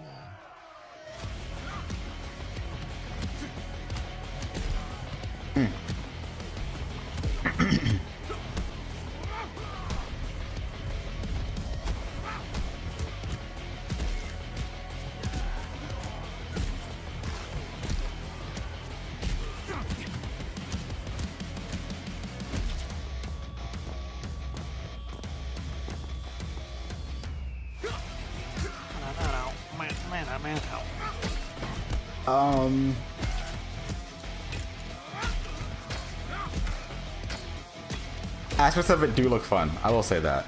I'm not gonna say like it looks bad or anything like that. Especially if like you're a first-time developer working with a team of 10 people. This is pretty good for that, I think.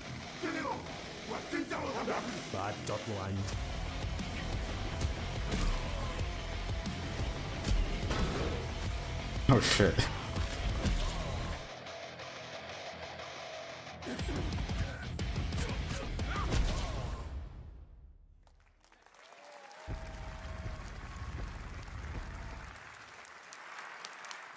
Amazing what these solo devs can do today. Now it is time for the reveal of the next game from Montreal-based Tribute Games, the makers of TMNT, Shredder's Revenge, and Marvel Cosmic Invasion, which you saw a little bit earlier. Oh, okay. If you're like me, you've been waiting for more than a decade for this reveal.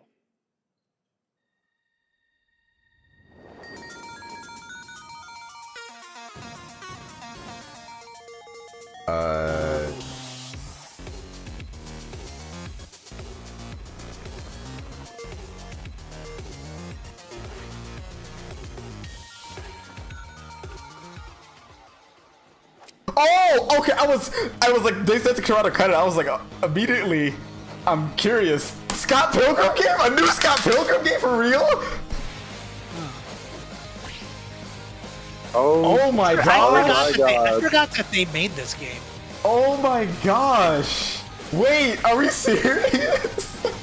There's no freaking way. That's interesting, man. Oh, across space and time. Briley and Valley is in it? Oh, is it taking after it takes off? Oh man, 7 playable characters. Oh, I really like how the Scott Pilgrim's game and this one too looks like it has more of a like River City Ransom, you know, sort from of EX.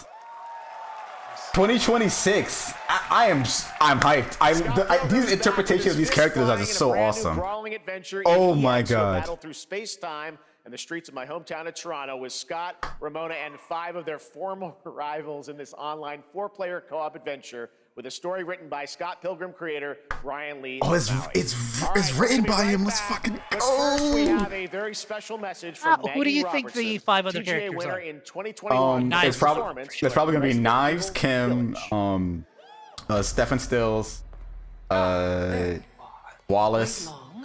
Well, he said former rivals, so I feel like you're probably. Oh, so then probably what's his name? Matthew Patel, probably as well. Matthew Gideon, maybe.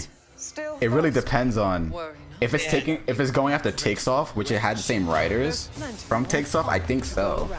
It could be Lucas Lee, Patel, and Gideon. Feeling Lucas Lee because of Takeoff and because of the movie and everything, but in the comics he's such a nothing character. I mean, most of these characters, like, and it's not most, but the first 2 boyfriends like die very, very quickly. All right. You know what I like about this game? No. It's not woke. Shut up. Don't do that. People are gonna think you're serious. People are gonna think you're serious. Every time I see a butt or breasts, I'm gonna just say that this. People. I'm glad this game isn't woke. I mean, those are kind of people that would, I guess, say something about this game. I actually did. I tried this game out when it was in like, what was it? Like in like alpha or whatever, or beta. And it was okay. I didn't want to play it much beyond that. With the hard.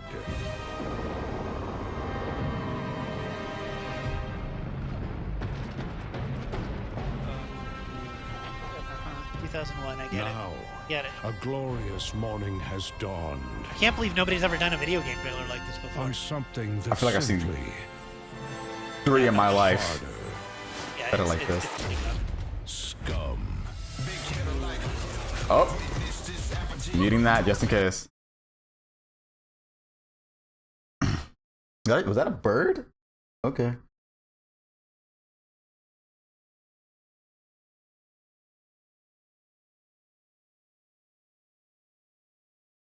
Oh, mother.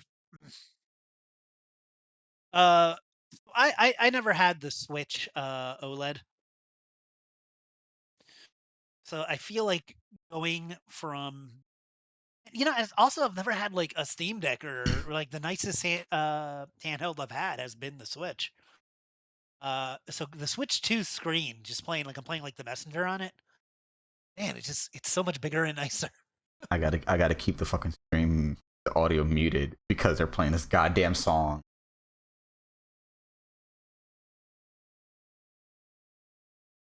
I heard so many renditions of this song. And all of them are bad. Or at least I hate listening to them.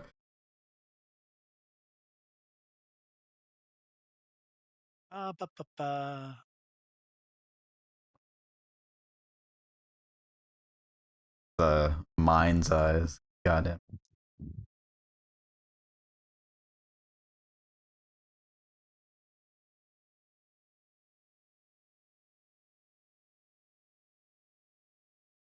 I think I've gotten like so far. Scott Pilgrim EX was definitely for me. Sonic Road Crossing Crossworlds was already announced, but that's definitely still for me. Onimusha Way of the Sword trailer looked really good. Mina the Hollower, very happy about that. For me, absolutely. Thought that boxing looked dope.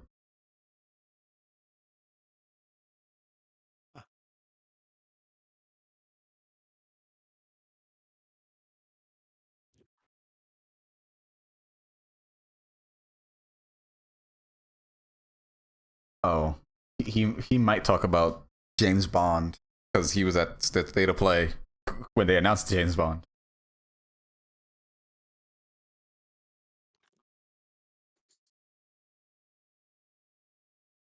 Yeah, there it is. Oh, I kind of mute it now, I guess. Revealed 007 First Light to the world, and your reactions were heartwarming. It's coming in 2026. But we want to make the wait more exciting. We are bringing someone into Hitman, the World of Assassination, who is very dear to the Bond universe. Let's take a look. So, crossover into...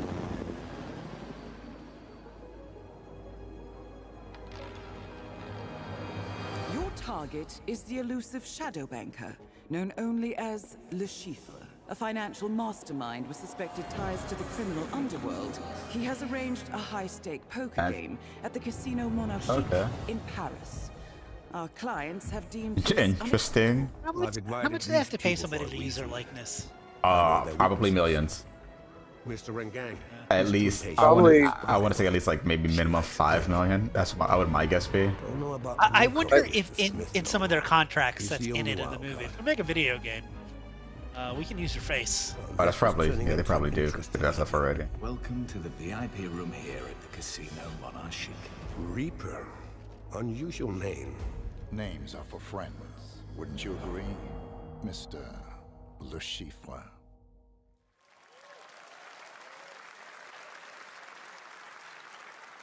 There you have it. Hitman and 007 are coming together in a very unexpected way. We know our players waited a long time for 007 First Light. It's just around the corner, coming out next year. However, Hitman is live right now. So I thought, why wait? And I asked a fellow Danish friend to join me here. As a matter of fact, he is here with us today. That's right. Everyone at Summer Game We're spending a lot of time on welcome this. The great Mads Mikkelsen. Yeah, right. There he is. He should have showed up during the Death Stranding bit. Good to see you, Mads. Thank you for joining us, and thanks for coming to Summer Good Game to see you, my Fest. good friend Mads. Mads, you are Cliff, but you're also Agent 47's next target as Le Chiffre, the villain we know from Casino Royale. Yep, that's it. And you know, this is I've always had a deep love for this character. It's a role that means a lot to me because of a lot of reasons. So, Colin, when are we gonna do the James Bond movies? Once again, I did not. Oh my God, I've been doing that with my dad. Oh, it's not. I haven't seen a single one, which is why I asked. Oh my God. Are you surprised?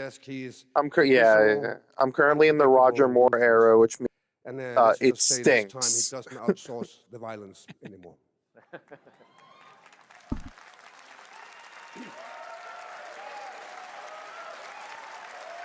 So this mission is set in a casino in Paris. We want to make an homage to the movie Casino Royale while keeping surprises for our players.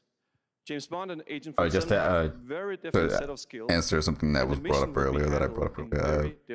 Bravely Default does not have he's not going to beat me in poker. He's going to figure something else out. their stuff up for like review requests. It's not just about the shot. It's Not going to beat me in poker. It would be very funny if that was one of the options to finish that.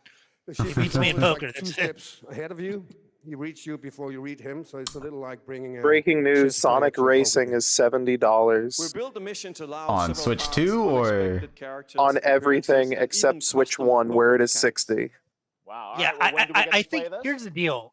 It's not a Switch thing, man. Mario Kart 8 is the first $80 game out of all of the games that will now be $80. Target mission starts. 70 is like a pretty, and that's not even coming with the DLC, of course, right? And if you play it, you'll unlock. That's not coming with like the season pass. Yeah, it's just the base game. The digital deluxe edition is 80. Game prices are going up, That's man. I know that crazy. people are really getting. I get it. I'm just saying, like, I feel like if it was like a you know, any other type of Sonic game that was really like the next 3D like the next big event, the next big Sonic game, it was like $70. Okay, sure. A racing game hitting that for Sonic, I'm like, I don't know about that. I don't know how I feel about that person. Oh, another Lego game. For a nail-biting competition. We're minifigures, Dad. We don't have nails. It's an action-packed contest to collect the most golden bricks.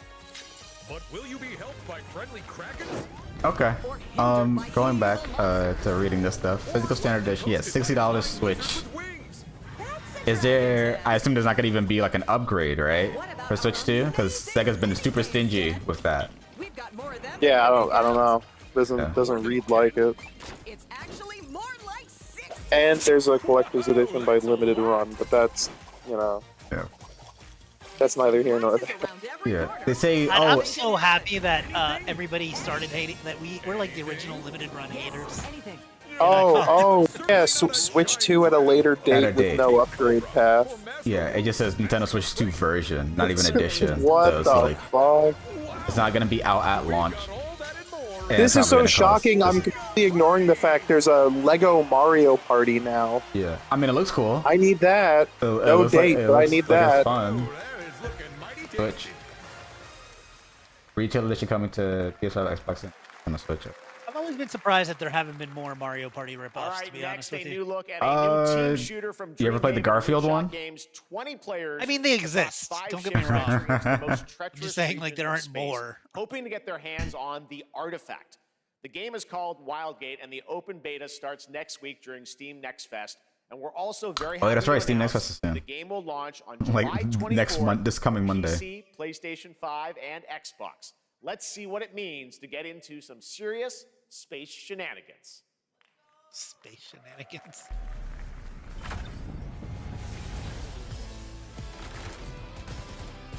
Serious space shenanigans, or just the regular kind? Funny space. I don't know what song this is. I'm just gonna mute it just in case.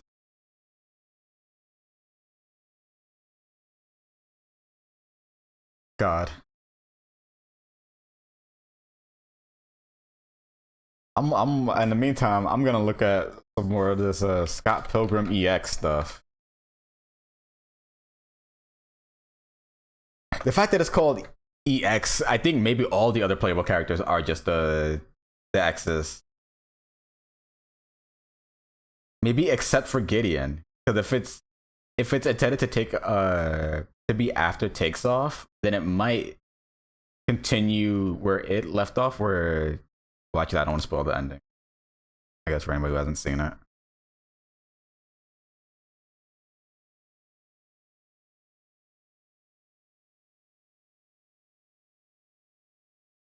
Ooh.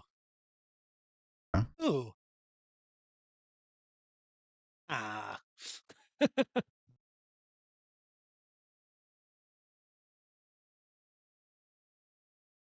Light.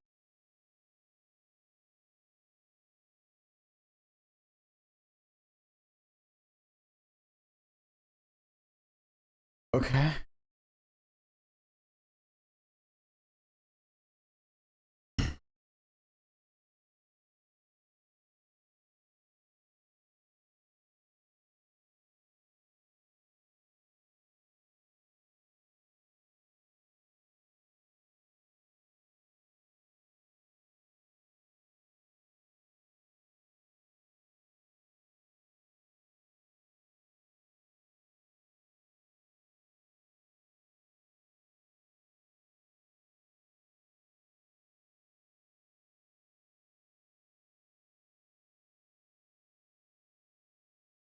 Oh, that is a very interesting mix of visuals for the grass there.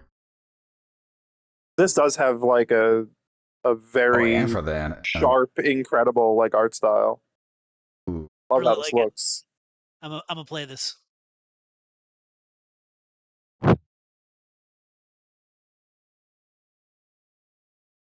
That's a very interesting clash. I am very intrigued by that. I did not. Ill. Oh yeah, that's right. Day of the Devs is after this. Oh god. And the thing is that there's actually things in Day of the Devs that I know that I'm looking forward to. So I think I might actually stick and watch that as well. Those are usually good shows, but damn, Yes. why are they after another 2-hour presentation? When did we start? This was 5 o'clock. Yeah, it's been 2 hours. Man, oh wait, Munfish. another Munfish? Yep. Munch.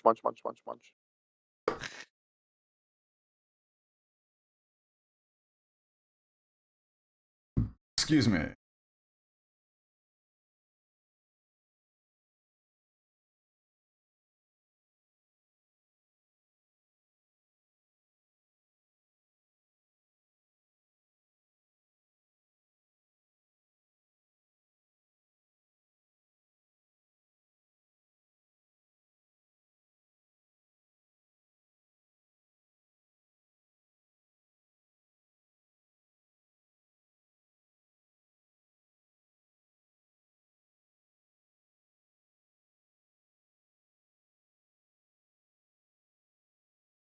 All right, I'm gonna need this. I'm gonna need this in my veins. Holy shit! Oh, you're fucking it. Yeah, yeah. This rocks. Are you kidding me? Oh, Paul Robertson is working on it too. Oh, they really got the entire team back. Damn. Oh, look at that fucked up little thing. Ew. Hell yeah! Hell yeah!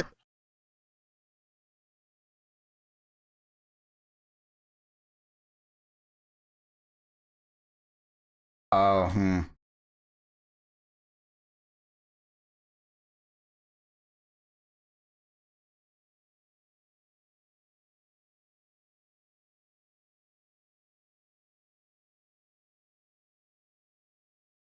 I've tried it and I'm not messing too much with the control.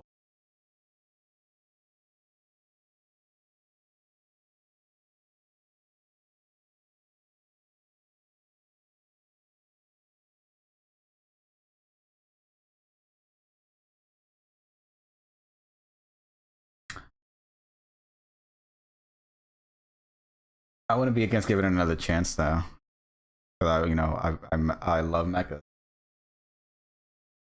I'm keeping this muted, unfortunately.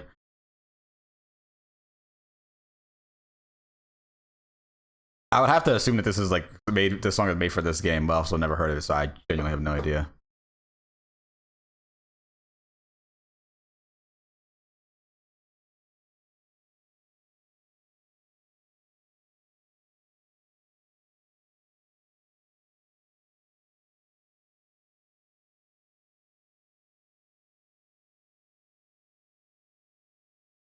I wonder if this is been like this game's been announced for a while.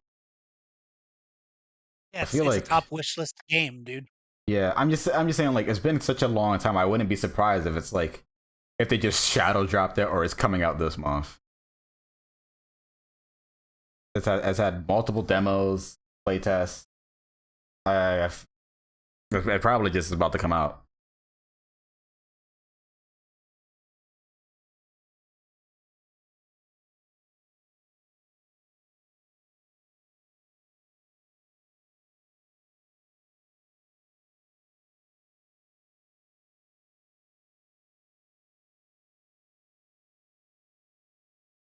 Pretty long cinematic trailer though. Jeez.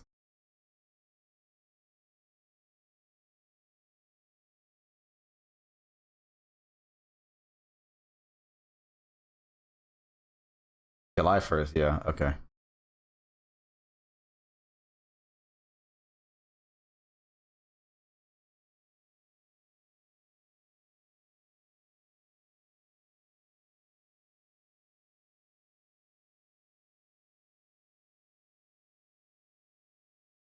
Infinitesimal.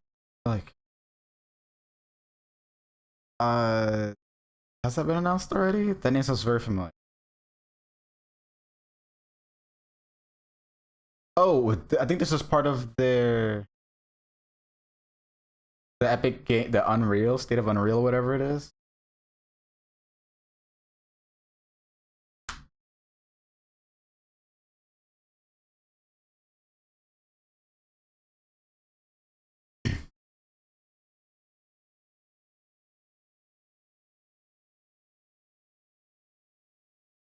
Okay, that looks pretty cool.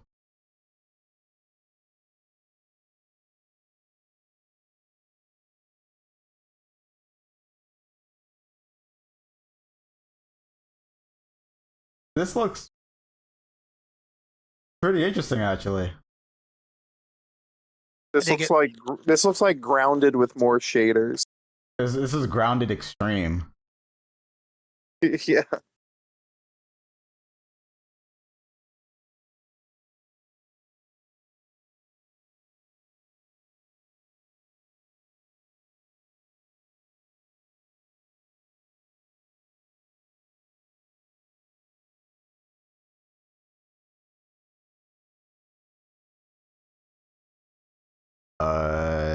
Crash Bandicoot. I'm guessing. I don't know. I genuinely don't know. 30 anniversary. Resident Evil. Resident Evil. Oh shit! Is this 9? Let's see. Let's That's smell. one. Resident Evil remake. Come on, Resident Evil remake.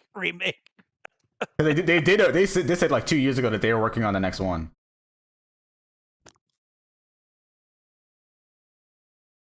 Don't. Okay.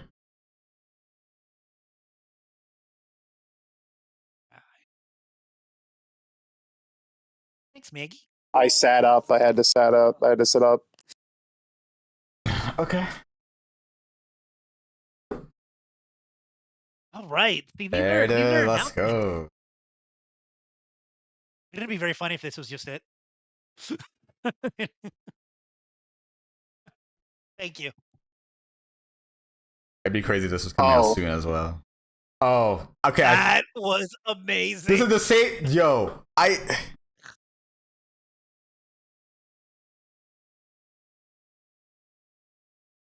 Jesus, Geoff. Look, I get.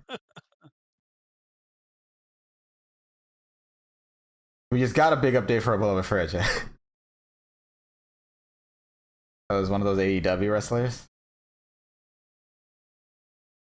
Wait, that's not.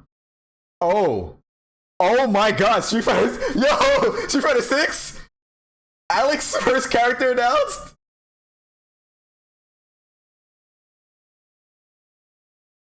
Oh shit! See, Viper's back. Oh God. Oh my God. This is an interesting way to reveal stuff. Let's go, Athena! Let's go! Not Athena, my bad. Ingrid, whoops. They're similar. Ingrid. I don't know why I said Athena.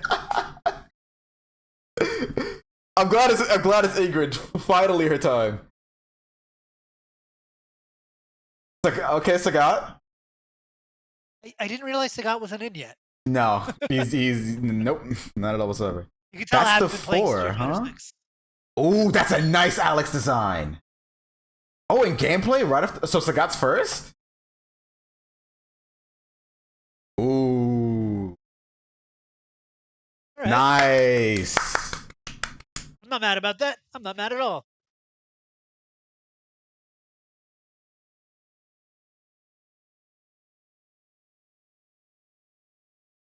It's finally Ingrid's time. Let's go.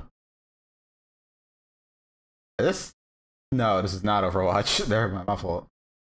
Oh, this is This isn't Deadlocked either. I don't know what this is. That's... The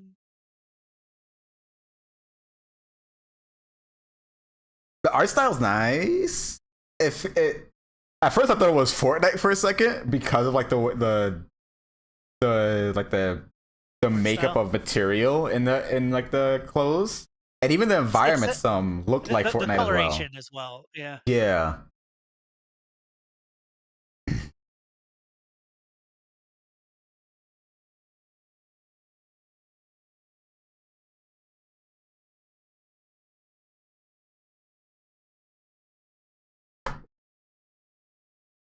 I can't believe they made Sea Viper look cool. That's an insane Ingrid design. Wow.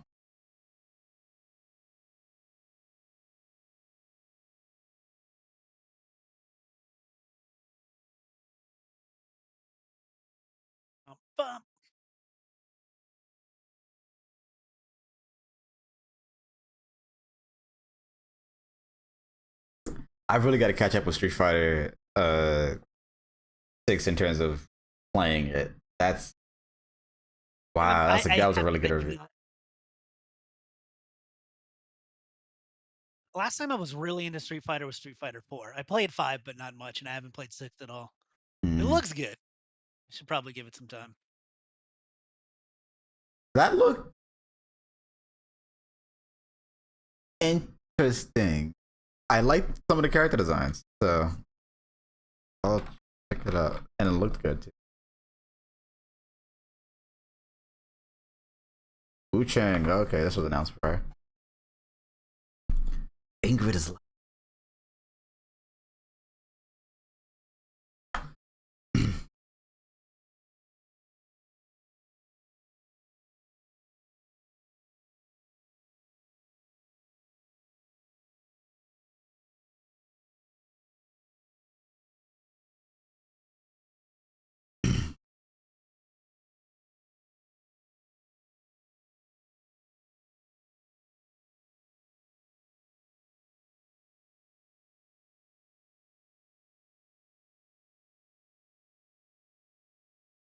Let me check my my email now for some of the stuff. Everything. Got any press emails?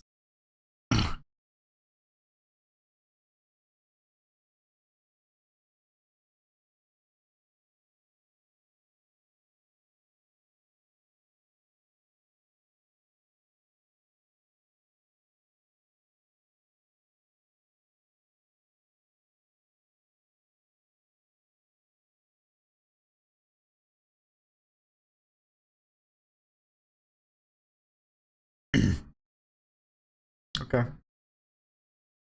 July 24th. They hit that release date really fast. What was up with that? I think we're seeing a lot of interesting games coming out of China, but I feel like they all feel very specifically Chinese, if that makes sense. I What I'm mean, saying?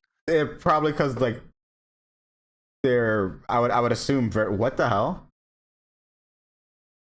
Is this? Is this that what was? Oh my Yeah, god! the game Wu Tang RPG or something. Yeah. What's?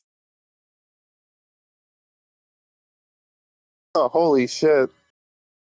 Wait, I'm gonna have to mute this. All right. I was already muted. Whoops. Rise of the Deceiver.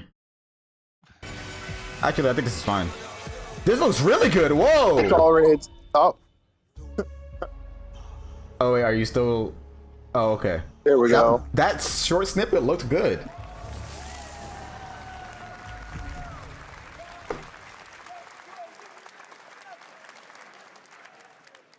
Ghostface Killer is calling on you to rescue his Wu brothers. Wu-Tang Rise of the Receiver is a new that was a little funny RPG to hear. with anime-style fighting. And it's That a looked debut sick. title from the 53 It was only a member little bit, a little Grassline snippet, but that looked sick. Now, here's a new look at Guild Wars 2, which has new updates, including player housing, and is free to play. This weekend, to celebrate SGF, you can take advantage of double XP all weekend long. Okay, cool, thank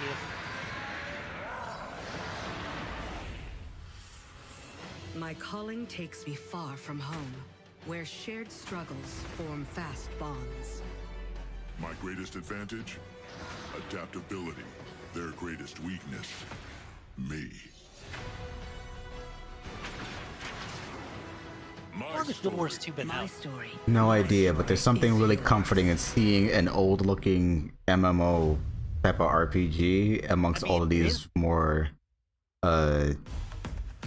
not games looking not like that, of course. Release date 2012. God damn. Time flies, man. What the hell is this? Yeah. I don't know, it's something for people that really like cat girls. You know what I like about this game? What? It's not woke. Shut up. This joke sucks.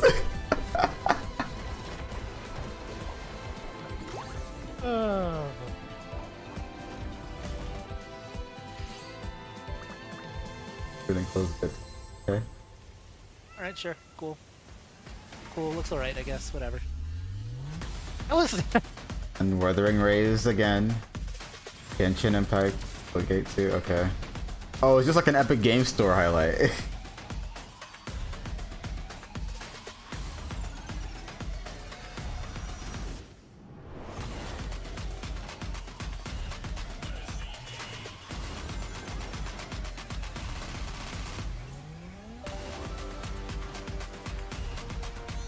Oh yeah, Deathloop is free on Epic Games.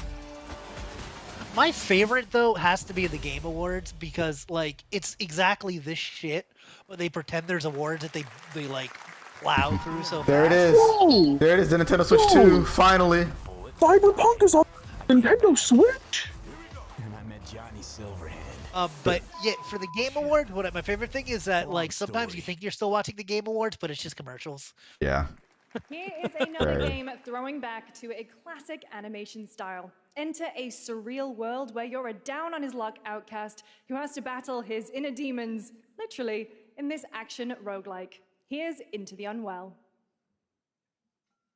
Into the Unwell. Think anybody What do you think the percentage of fans of roguelikes that have played the game Rogue are? Like, not many. 1 to 2%? Due to the... How old is that game? That game is 1980s old. Yeah, that's probably why.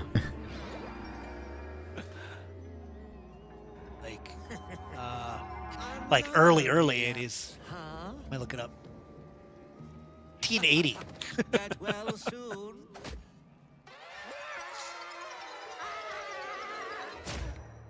There's a bit of a finickiness when it comes to like doing the like a classic 2D like rubber hose style in 3D, but it's still, I think it's still doing it pretty well, especially with the environments and tandem and good pop and color scheme, contrasting pop and color scheme.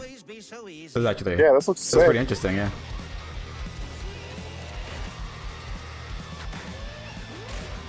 Lots of frames of animation. It's rubber hose, but it also reminds me of like 90s like Nickelodeon style like I don't know.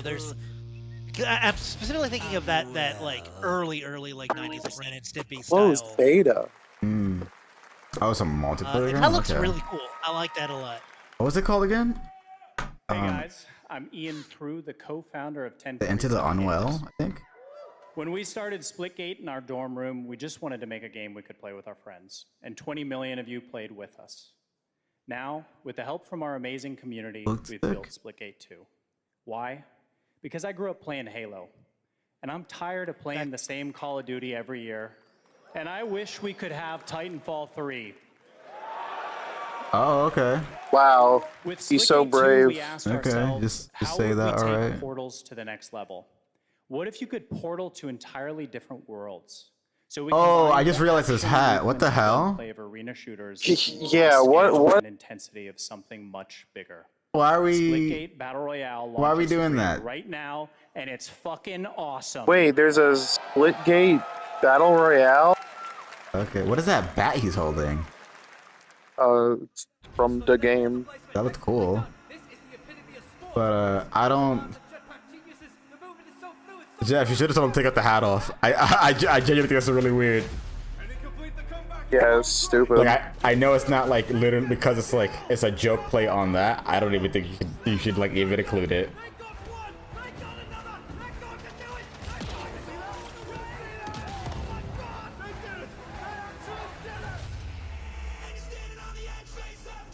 Oh, that's no. Hey, you gotta turn Yeah. that off, dude. I have to do this at least 10 times.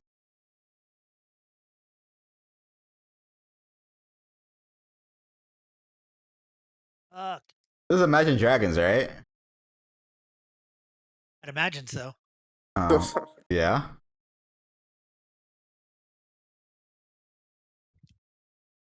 Definitely not selling me with that music.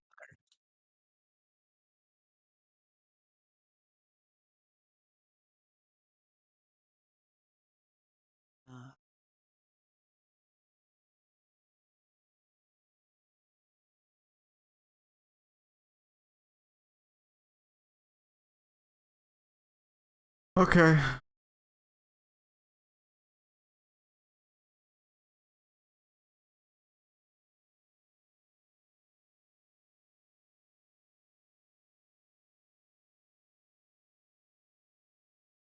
Showcase the latest project from the talented minds at RGG Studio in Japan. Oh, Project Century?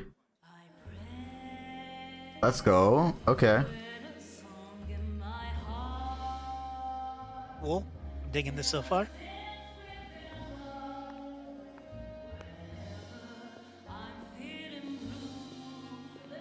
There's only 8 minutes left.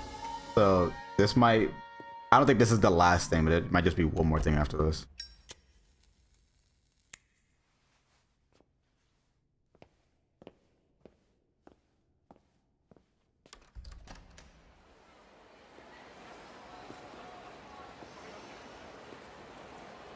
Ooh. Ooh, oh my gosh. Wow. Red. Even in the teaser trailer / announcement trailer, we were seeing gameplay. So we're seeing gameplay again real quick. It makes me very happy. I assume that this is still like early though with that UI. Yeah. This music is so good. My gosh.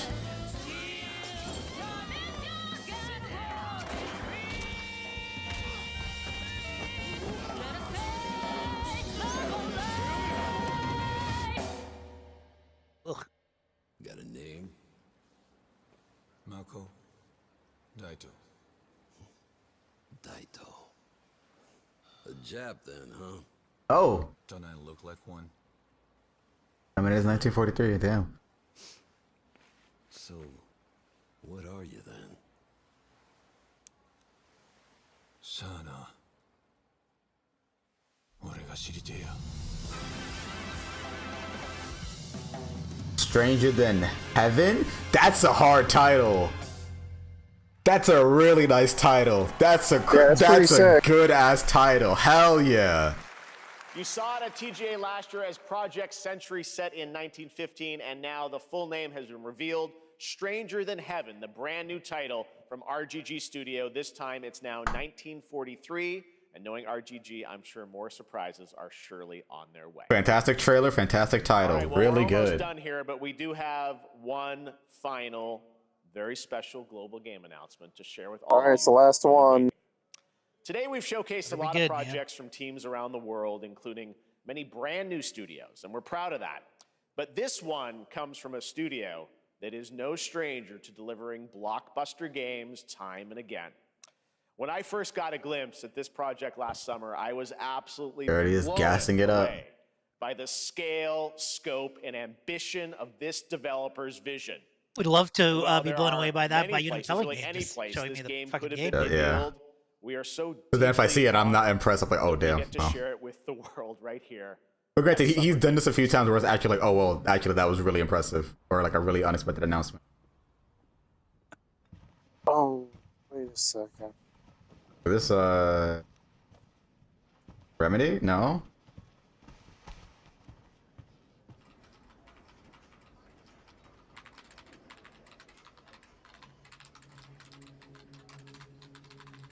Okay. How many video games do you think have started with that, with victim of unidentified disease? I don't think many. Other than horror games, of course, like Resident Evil. I was about to say pretty much every zombie game, right? Well, I haven't played many zombie games, to be fair. Grace. Well, it's just baked into the premise. Grace Ashcroft. Yes? My office. Oh, coming. What are you pinning this as, Colin? I'm not 100% yet, so I'm gonna keep quiet. Okay. If this is about the report you asked for yesterday, it'll be ready in 3. No, 2 days tops. Put a hold on that for now. We found The rendering does kind of look like one that exhibits the RE engine, but we've been investigating. Part of me was thinking a little bit, is this Resident Evil, even though they just did that? They just did the whole thing earlier. but I don't like just how most modern games look, so I'm just not gonna. On the crime. The character designs don't feel Resident Evil. The Runwood Hotel. Character designs are a little. I don't know, man. It almost feels. I know. And that's where your mother was murdered. Alyssa died 8 years ago. Perhaps it's time for you to face the past. Grace.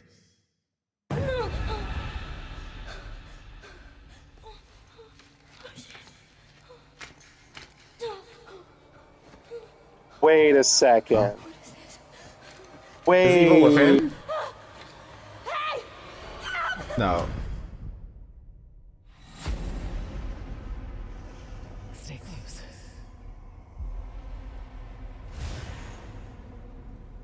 Feels like a Japanese studio to me. I don't know why. I know now that you're the one that I've been searching for. I have no idea what the pin says. Chosen one. being strapped down on that chair made me think Evil Within a little for a bit. Investigating all these strange deaths, huh? We need to keep our voices down. Have you seen the same shit I've seen? Sorry. Please know that you are my hope. Everyone's gone. Oh, I guess it is Resident Evil. Oh shit. Okay. Oh yeah, it's something about the renders seems. It feels very different. It feels and looks very different. It doesn't look completely like. Yeah, there it is. RE9 Requiem. Wow. Requiem. Holy Why the hell shit. would you do that? Like. Yeah, literally. Why would you do that? Yeah. A date as well. Okay. That's literally the only reason I was like, is this Resident Evil? Because everything about it, like, felt Resident very Evil Resident Evil. Requiem. And it will be playable to fans this August at Gamescom, where we'll also be hosting Opening Night Live on Tuesday, August 19th. Resident Evil Requiem marks a bold shift for the franchise, both in tone and gameplay, and today's reveal isn't just about survival horror. Expect high-stakes cinematic action too, with much more to share soon leading up to its launch on February 27th, 2026. Amazing. I feel like that fake out, not fake out, but that whole 30th anniversary thing earlier wasted time. Let's thank our co-host Lucy. Yeah, it was straight up a tie. It was just filler. Like, there was no reason to do that. You could have literally had Jin Takeuchi's message right before this trailer. Granted, it wouldn't have been like a huge like, oh, you're not expecting this to be Resident Evil 9, because the thing is that like, it looks like Resident Evil to me. Yeah? to me it doesn't look like Resident Evil, specifically in terms of like the character, like I think her name was Alyssa. She looks a little bit like a Resident Evil character, but the surrounding environment in that initial start and her boss didn't feel like Resident Evil characters, which is why I couldn't tell. Awesome, and thanks to you, Lucy. Great job co-hosting. Like, even with the first for Summer Game Fest. We will see you at Gamescom on But August whatever, 19th. yeah, it's good. Thanks, It's cool. everybody. It's cool, guys. Thank you for everything. Love you, Geoff.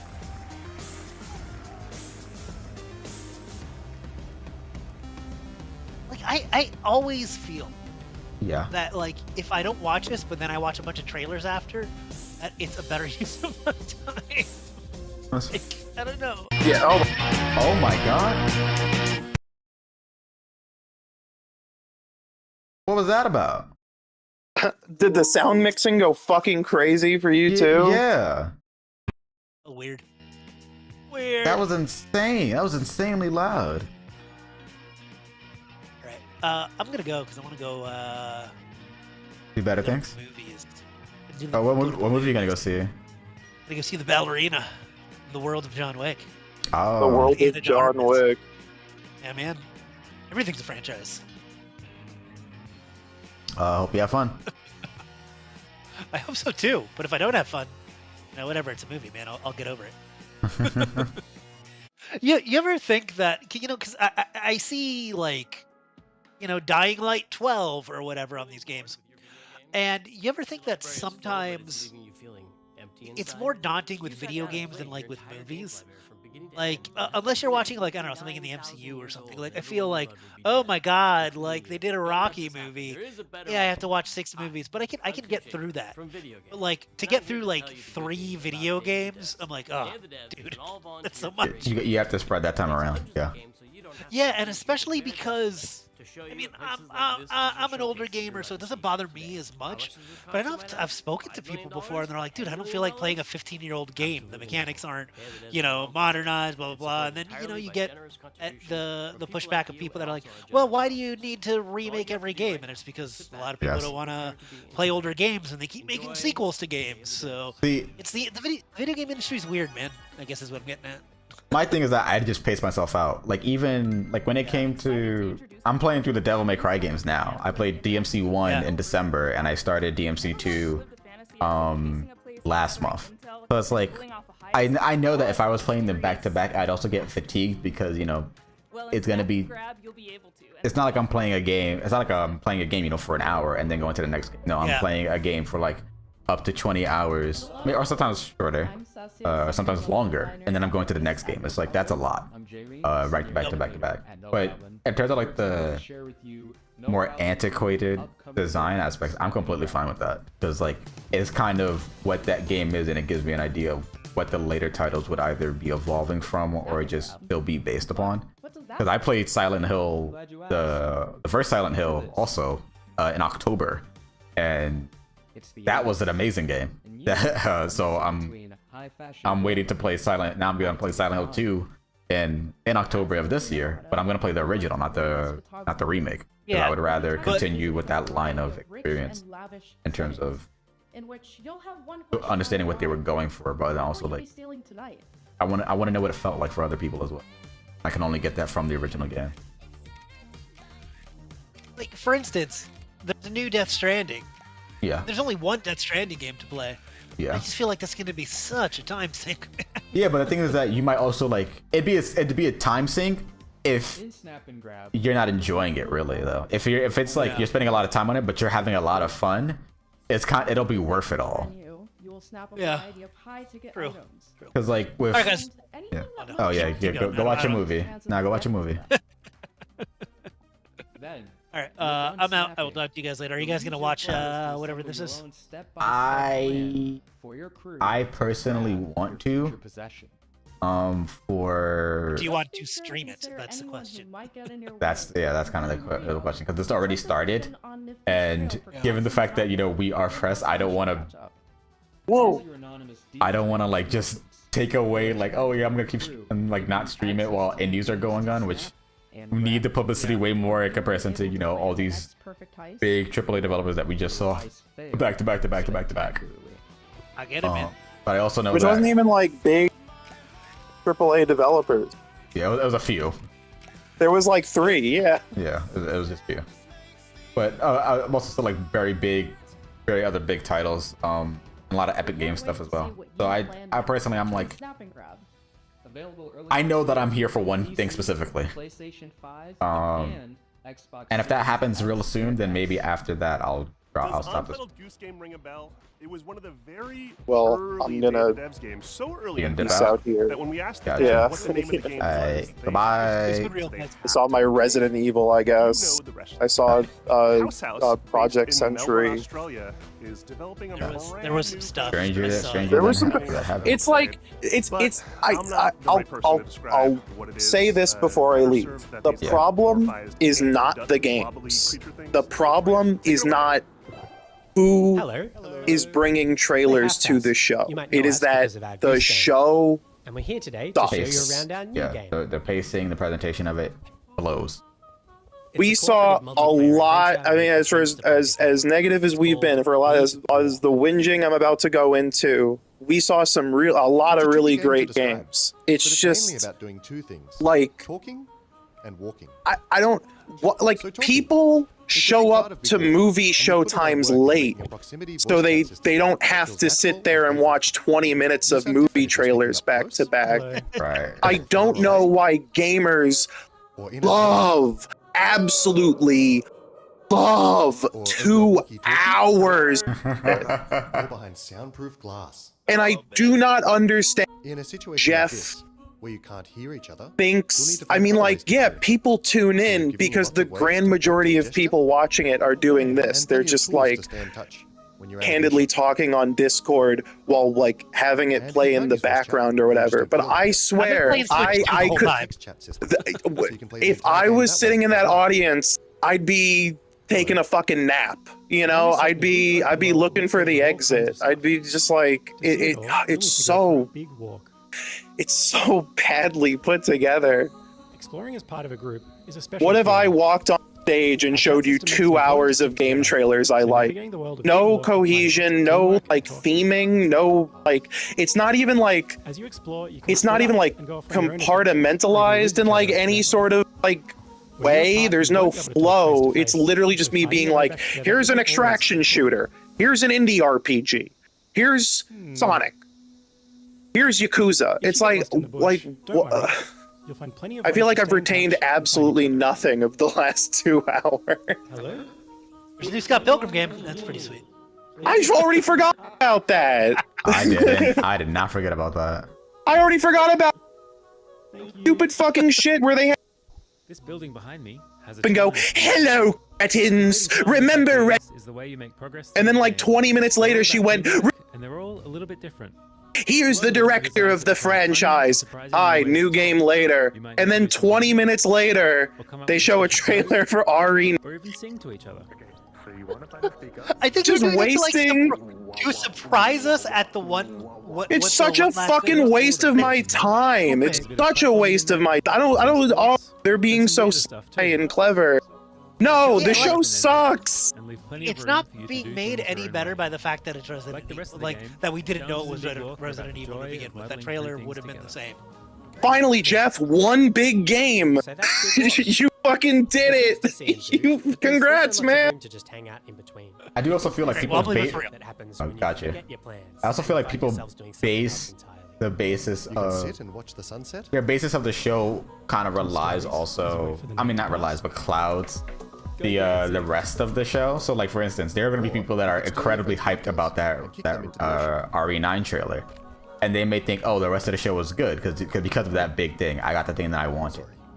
We hope you enjoyed this. No, the entire show was still really bad. Special about this. Like that entire show was like incredibly bad. With your friends in a video game. You got some announcements that you like. That's great, but this show wasn't a good show in terms of the pacing, in terms of the presentation, in terms of how it was paced out at all whatsoever.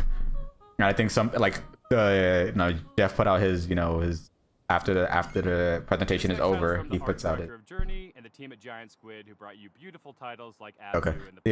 He put out the tweet that says like, "Oh, what did you think?" And the thoughts are like kind of like evenly spread, where 20% think out of 4,000 votes, near 15,000 votes. I meant to say.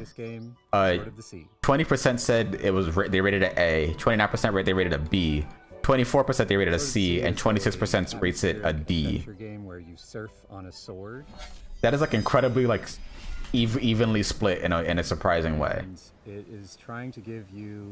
Whereas I was personally say that was like a D. That was like a D and below show. A snowboarder, a skater. Yeah, I've done in my previous games, going back all the way to. I don't think there's anything in particular about this show that made it any worse than previous ones, because I like. They're all like this. I think usually whichever is the one that doesn't have the game you were most looking forward to in it. You know, like there was that one Summer's Game Fest like a few, oh my god, years ago, where like the whole show was dog shit, but they ended on like an Elden Ring trailer, and then everyone so back. That was the best presentation, and it's like I was like, was it really worth sitting through 2 hours? Nothing just for a trailer they could have dropped on. You know, like why you put so much importance on these fucking commercials? I think it's just the energy about it. Like if it were granted, if this was E3, it'd be well.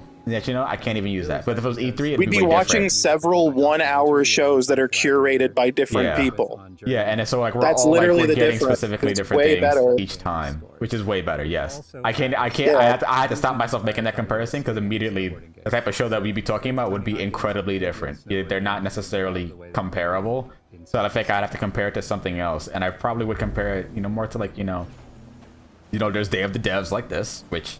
Because they're indie games already, there is a different type of. There's already a different type of games that you're going to be getting, and that helps already as well. The type of vision that you're going to see from these titles, the variety is way different. So the games that you have there is going to be a big help as well. I think, but then there's certain show like Future Games show where it's like it's there's sometimes That's like the same thing, yeah.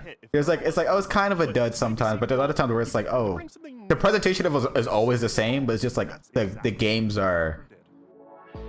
Wait, was there anything that interested you? I mean, I still kind of prefer those kind of smaller shows because like they have to work within a realm of just like indie and kind of like middle ground AA games. You're not. It's not these Geoff shows from like a very small game to like a fucking MMO brand IP crossover within seconds.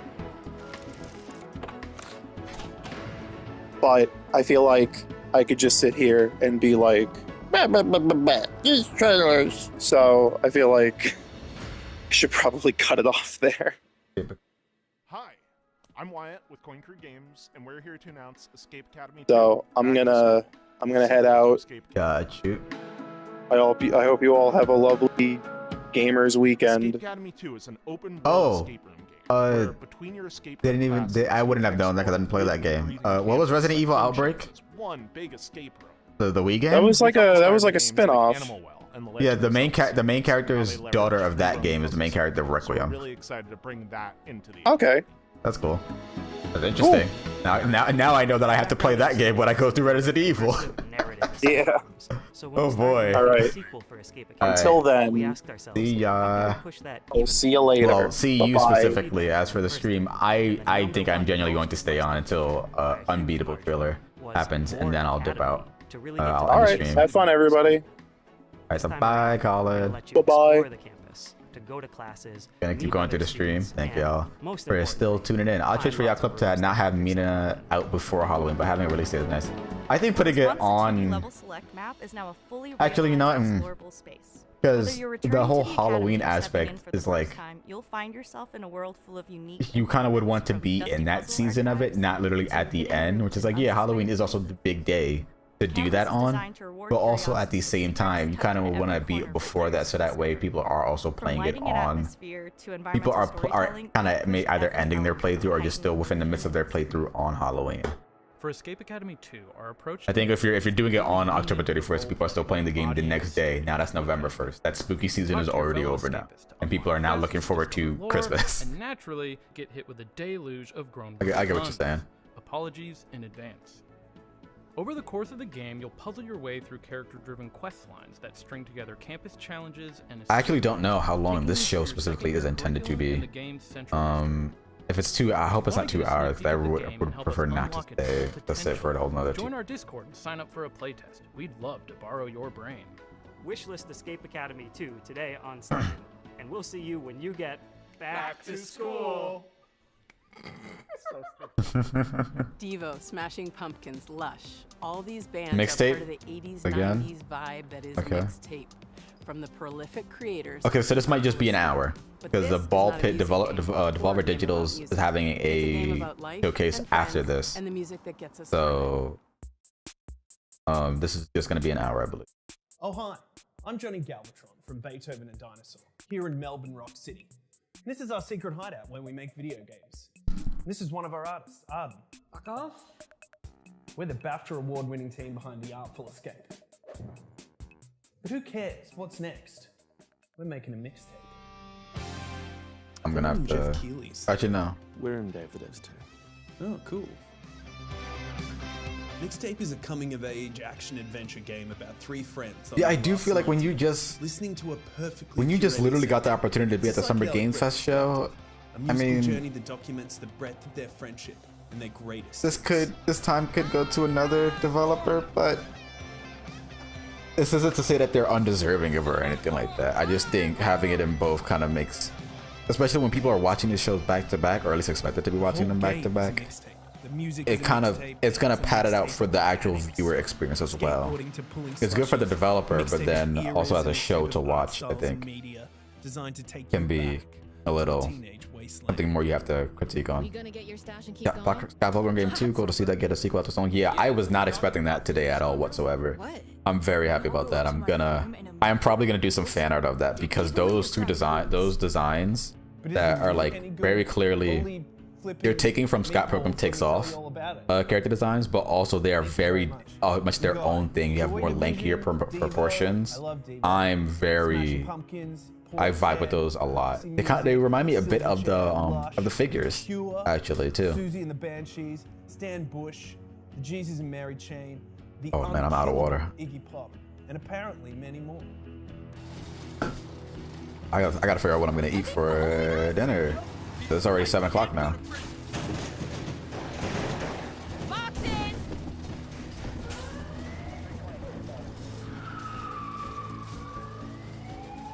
I do want to say though, I am actually very interested in this game mixtape. The vibes, this whole scene right here. This is kind of something that I would love to experience as a game. And of course, like, you know, if you could ever experience this in real life, of course you would kind of just living in that moment is something that you kind of. It's kind of like there's nothing better than that. It's like the things that you would like think about back in like, oh wow, I remember when I did that in high school. Like, oh, I stole my friend's Pokemon poster from their book bag, and then they chased me down the hill of the park for like a good 5 minutes, and then they slip and bust their ass at the end. Things like that in a video game, I absolutely treasure. So of course I'm down to play it. I'm Ian, the lead designer at Drinkbox Studios. And I'm Augusto, art director at Drinkbox. We're excited to finally tell you about our new game, Blighted. Oh yeah, we also just saw this as well. Blighted is a hardcore action Metroidvania set in a psychedelic Western nightmare. The game's full of mysteries and secrets, and one of its coolest features is the mix of styles in this. You have high contrast with the surrounding this not playable environment. People in this world have a sacred ritual. This is basically like the wall. Dies, a seed is planted in their brain. You have vibrant mixture of colors, with a very, how do I say this? Organic isn't necessarily the word, because it is organic, but like the continuous rounded elements of like the nature and effects. It's not grotesque either, but it's just very. I don't know what the word is for it. I'll probably have to do some research on that on my own personal time with my own art journey. But then you have contrasting that the very fluid grass that, and it's like kind of has like its own gradient to it with the shading on it. It's a very interesting blend of visuals and looks very cool. You can find ways to suppress it, or you can harness it to fight back even harder. With practice, you'll be chaining together finishers, taking out huge blighted beasts, devouring their brains, and yeah, and that gradient, that kind of, not gradient, but that type of shading is also present on the monsters as well. But then it's contrasted by the outlines, the line art on them. Very good looking game. Allowing the art team to bring their designs to a whole new level as they craft gorgeously eerie worlds for you to explore. You'll be making your way through remains of long-dead civilizations and manifested nightmares, through mines carved into the interior of petrified giants and scaffolds to the gods. Drinkbox has a rich history with action games, from Guacamelee to Severed to Nobody Saves the World, and we're excited to craft another one that will put your skills to the test. Okay. Blighted will support full co-op like many of our past games, and we're working with composer Jim Guthrie to create a soundtrack you'll never forget. We're excited for you to try the game, and we're aiming to have a playable demo later this year. Wishlist the game on Steam and follow us on social media to make sure you don't miss it. This next title is from a bona fide Day of the Devs alumni, Outer Loop, whose games Thirsty Suitors and Falcon Age have both been previously celebrated in our showcases. Outer Loop prides itself on being a minority-led studio with a mission to create accessible but meaningful games about underrepresented cultures and themes, and this title is a beautiful and vibrant example of just that. This is Dosa Divas.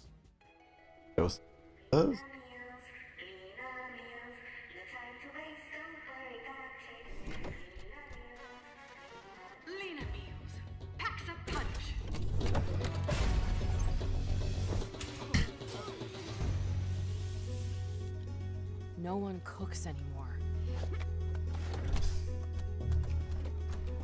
Food in tubes? Okay. Yuck. I'm so hungry.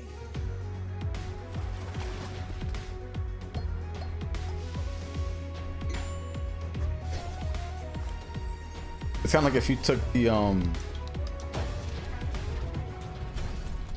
like some of the design aspects that are within like the blocky design aspects that are in things like Guacamelee and like El Tigre, but in 3D. I like this. I like the way it looks visually.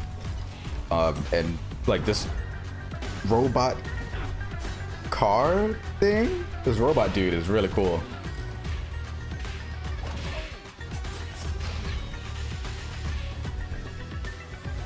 I wonder if it's like the type of RPG, because it has like the three things above it. One last. Oh, so this is a sequel? I'm Eka, creative director of Outer Loop Games, and I want to introduce you to our new game, Dos of Divas, a spicy narrative-based RPG. Platform through vibrant villages, battle corporate goons, reconcile with loved ones, and eat one last meal together before saying goodbye. Double jump, drill, and grapple your way through the world to discover local ingredients, hidden paths. I want the expansion in terms of not expansion. The layout of the world would be for the exploration. System where every attack packs some heat. Especially when you time it right. Hitting the action button as the hit lands amplifies your attack damage and strengthens your blocks against enemy attacks. I like Mario and Luigi elements. To multiply damage on attack. I thought it was gonna be something more like Indivisible, where you're like the character's approaching and then you're choosing the attacks it does with like the face buttons and stuff. From a processed food-induced haze using the expressive cooking system. Delivering delicious, hearty meals reconnects communities with their culture, history, and shared memories, and increases your reputation. Serve up looks by customizing your spirit Met Goddess. Create your own spicy style with custom wraps and accessories. Dos of Divas, our spicy narrative turn-based combat RPG, will be out in early 2026. Thank you.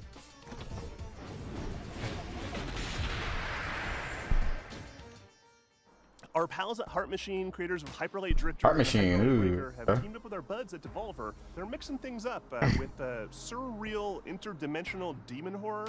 It's a genre, right? Or is it a genre? Should it? Probably should be a genre.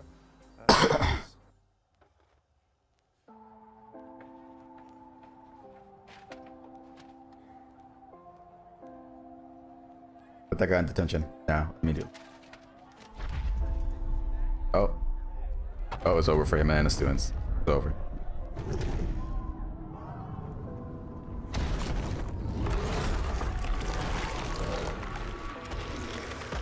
Oh, I was joking. Yeah, it really is over for the students.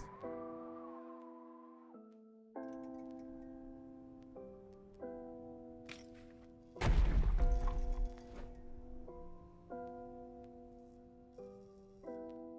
he possessed by it?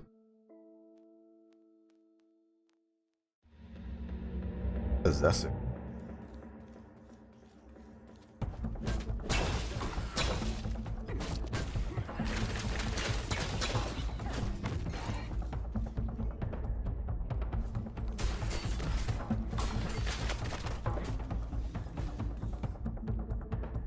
Ooh, nice art. Okay.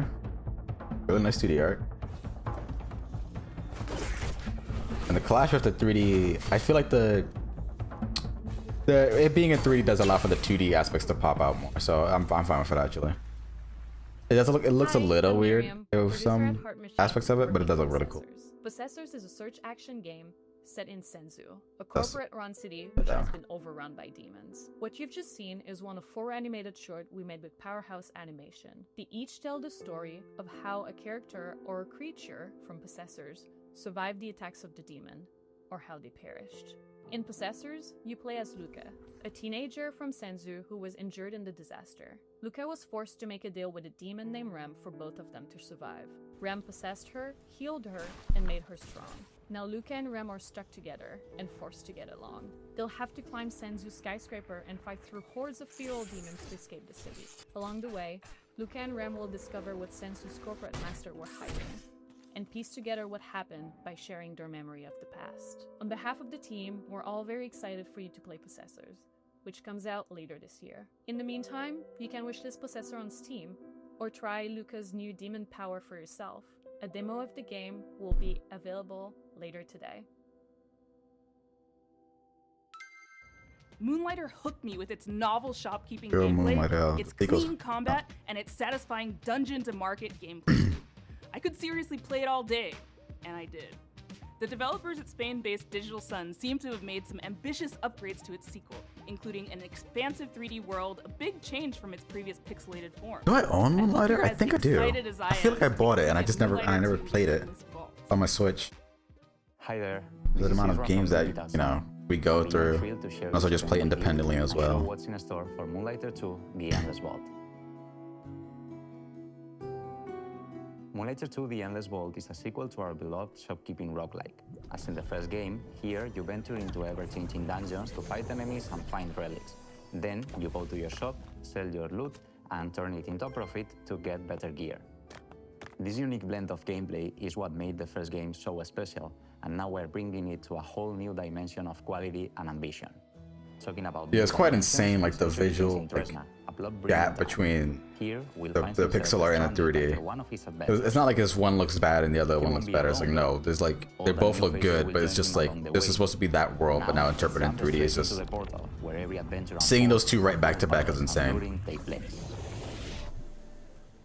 From the arid lands of Hodu to the grassy landscapes of Hylia, each biome offers new mechanics, enemies, and rewards. Combat has been vastly improved, with some enemies specialized in ranged weapons, while others focus on close combat. Once you clear a room, several things can happen. You might find a perk, in-run effects that can increase Will's power and unlock new abilities. The other option might sound familiar to veteran merchants, as you can also stumble upon a chest.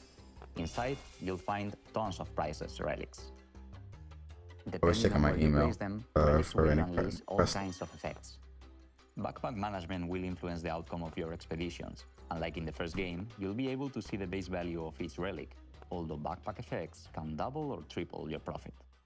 Let's say that you keep the adventure running. Let's say that you even feel brave enough to face one of Simulator's 2 bosses. These battles will put your skills to the test. Take the so-called Herald, for instance. This is one of the first bosses of the game, and shows how the combat has evolved since the first Simulator.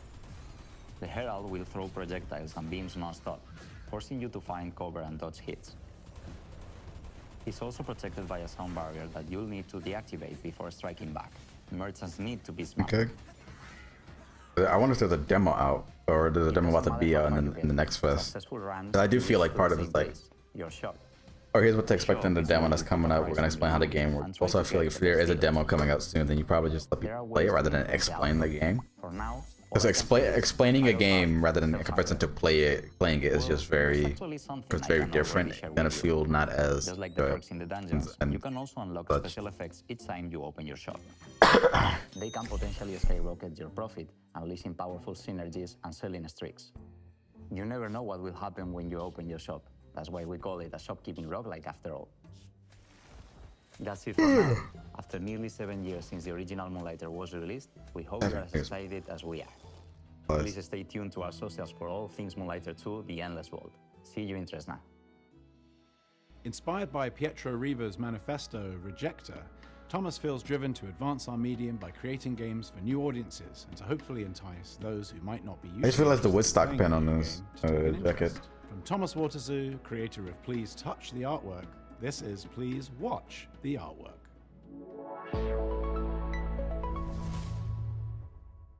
Hi, welcome to Day of the Devs ASMR edition. Oh no. My name is Thomas Waterzoo, and I'm a developer from Belgium.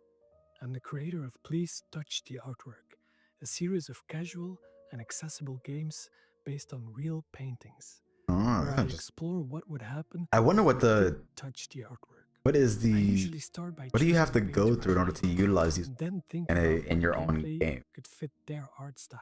Like, who do you have to pay, or like, I fell in love with or even how much would you pay, or is it, or you're able to just do that freely because of how artwork, or, you know, they're in the museum. Free at night. Do that.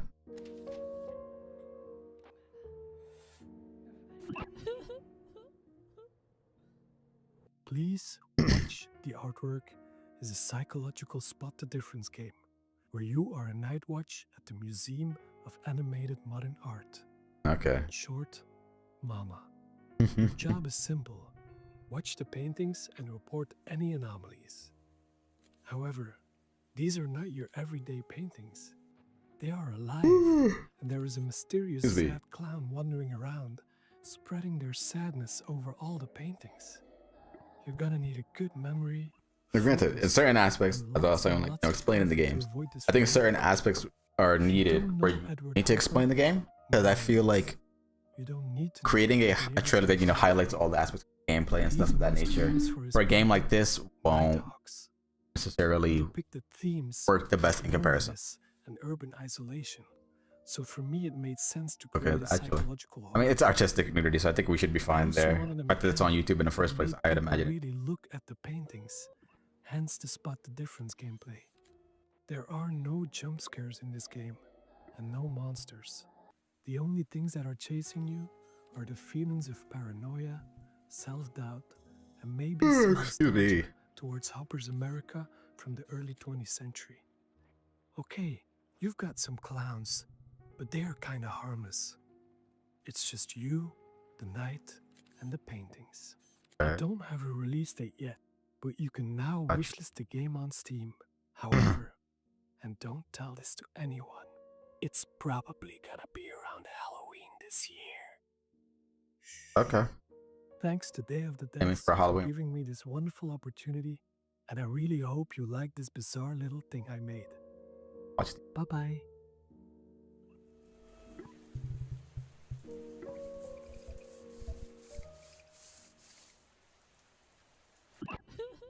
We've had a long-time love affair with this next dev at Tribute Games. It goes all the way back to the very first Day of the Devs, where we showed Mercenary Kings. It's been Are they amazing gonna to show see Scott what they've Pilgrim done EXE since as then. well? Games like Teenage Mutant Ninja Turtles: Shredder's Revenge, which is a huge nostalgic bomb. I got to see They're more set of to it, so I'm deliver happy with again that. With Marvel Comic Invasion.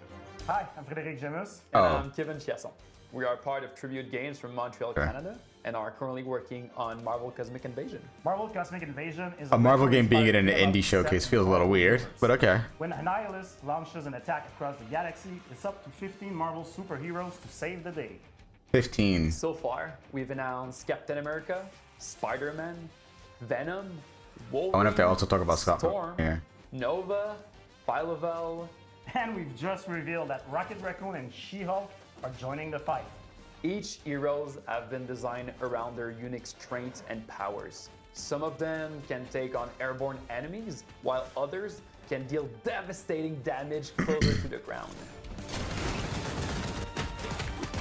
We also introduced an exciting mechanic, the Cosmic Swap, a tag team system allowing for instant switching between two heroes, creating powerful combos and unique strategies.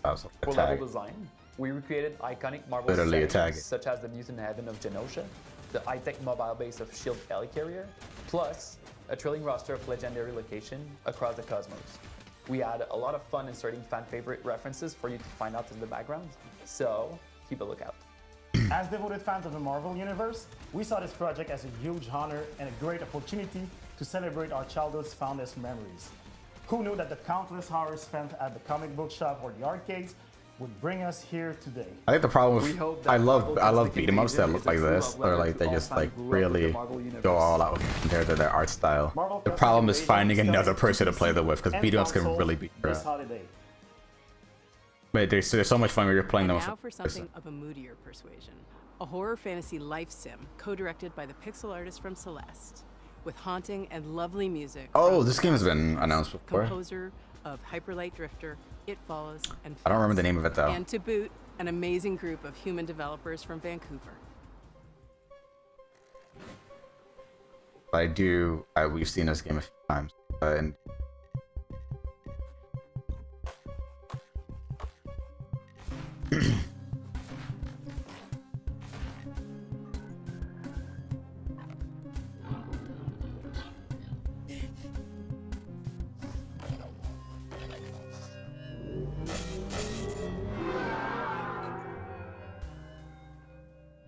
Hi, I'm Isa, programmer and writer of Neverway.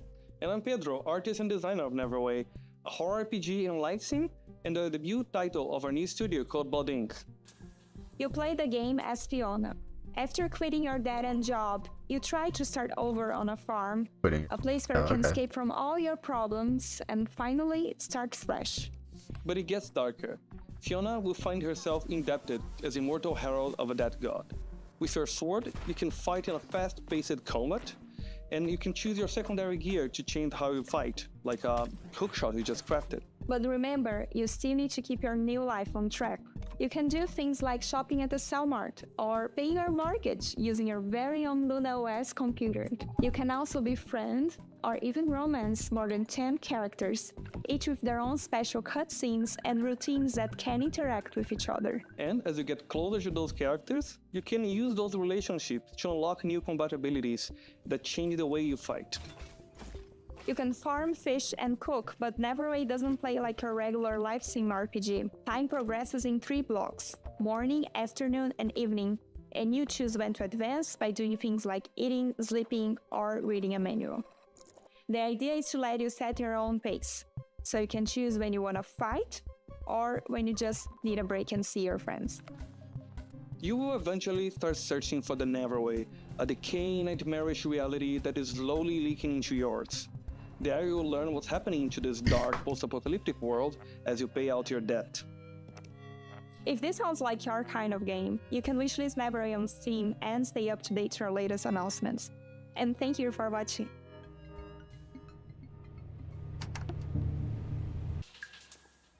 It's time for a world premiere.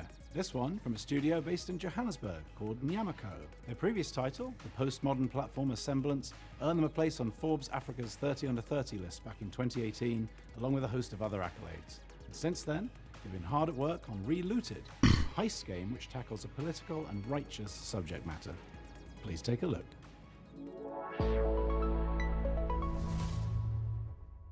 We need a ride. Something incognito. Like a submarine. No, but also fast. Like a jet/submarine. Can you be serious? Ready.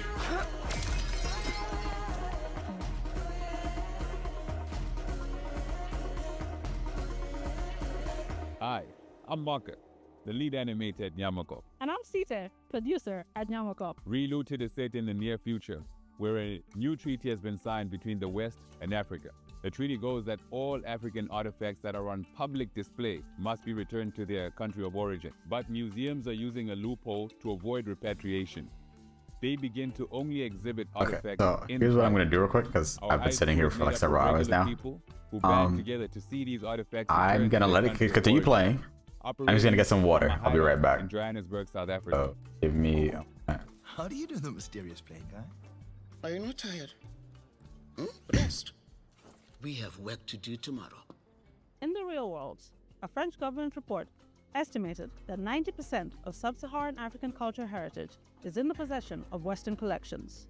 That is millions upon millions of deeply important cultural, spiritual, and personal artifacts, including human remains, that aren't in their rightful place. While the locations in the game are vague and invented, the 70 artifacts in Relooted are very much real, and, as of today, reside in Western museums and private collections. Take, for example, the Ngaji drum, a hugely important spiritual item to the Pokoma people of Kenya. It was believed destroyed in 1910. In reality, it had been sent and kept in storage in a European museum. In 2016, a museum let a Pokoma prince visit the drum in storage. He was the first Kenyan in over 100 years to see the drum. It still remains in storage today. Before each mission in Relooted, players will receive a briefing where they can learn more about these artifacts, where they are from, their significance, and how they came to be removed from the African continent. He was taken to England following the suicide of his father and the defeat of the Ethiopians by the British at Magdala in 1868. Relooted is a combination of action and puzzle. Once you pick up a target artifact, the alarm triggers, and you only have a certain time to get out before security arrests you. The puzzle comes in figuring out your plan, and the action comes in executing it. The heists are made up of 3 phases. In phase 1, you case the joint, collecting information about where the targets are and what obstacles they face. Okay. From here, we can smash the security glass and get you up to the next floor. In phase 2, you roam the level, carefully avoiding tripping the alarm and preparing your escape route.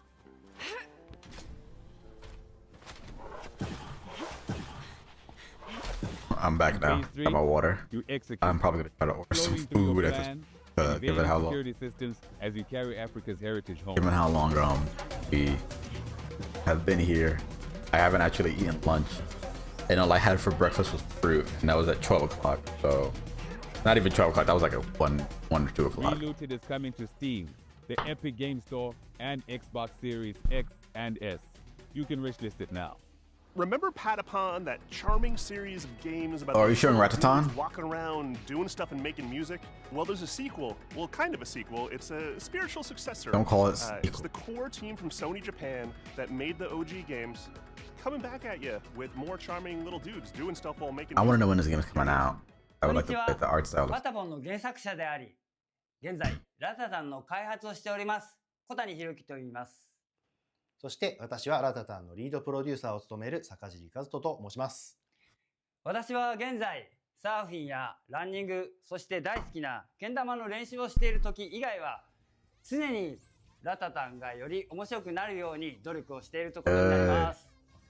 ラタタンはよりカラフルなデザインと、オンラインマルチプレイモード、ローグライトなど新たなゲームデザインに取り組んで日々開発を行っています。そして皆さんと一緒に育ててきたファンベースはとても素晴らしいものであり、 I wonder what their opinion is on 投稿していただける the new the Patapon 1 and 2可愛ら replay. しいファンアートにはいつも励まされています。プロデューサーとして日々この業界の苦しさを感じております。ですがこのように自分たちの好きなゲームが作れることに日々喜びを感じています。我々インディーチームですのでまだまだ皆さんの支援が必要となります。今日は、新しいトレーラーをお持ちしましたのでぜひご覧いただきたいと思います。それではどうぞ。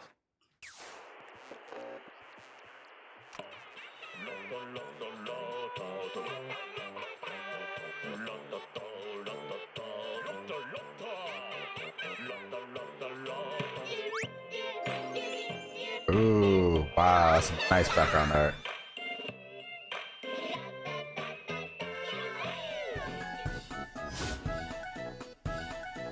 Oh, you're a cat. That's adorable.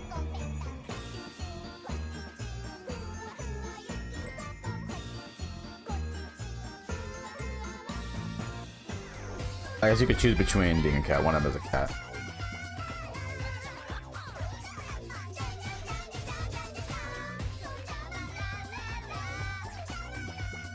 Your health? No, your health is the top level.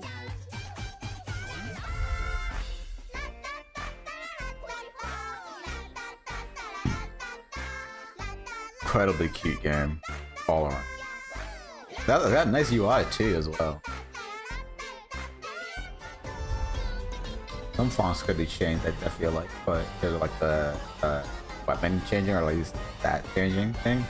But mostly it looks fantastic. I can't wait to see when this comes out.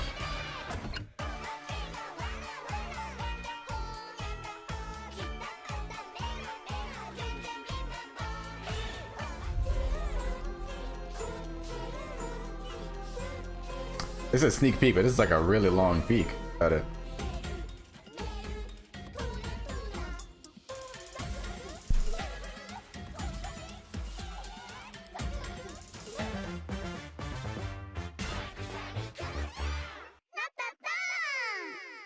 Looks great.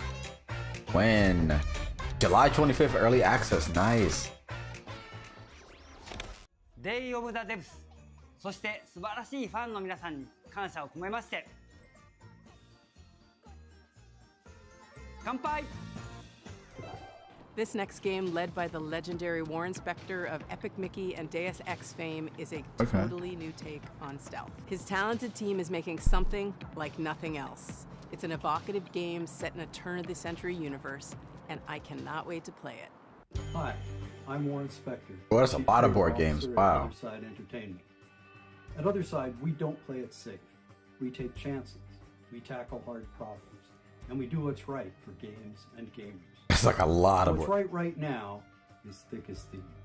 It's a Is it- multiplayer oh, I stealth recall action game, being announced unlike before. any action or stealth game you and your friends have experienced before. Response to the idea and what we've been able to show has been terrific. The team behind the game is so excited by the response that we wanted to show you more. So here's an early pre-alpha sneak peek at Otherside's upcoming player-powered game, Thick as Thieves.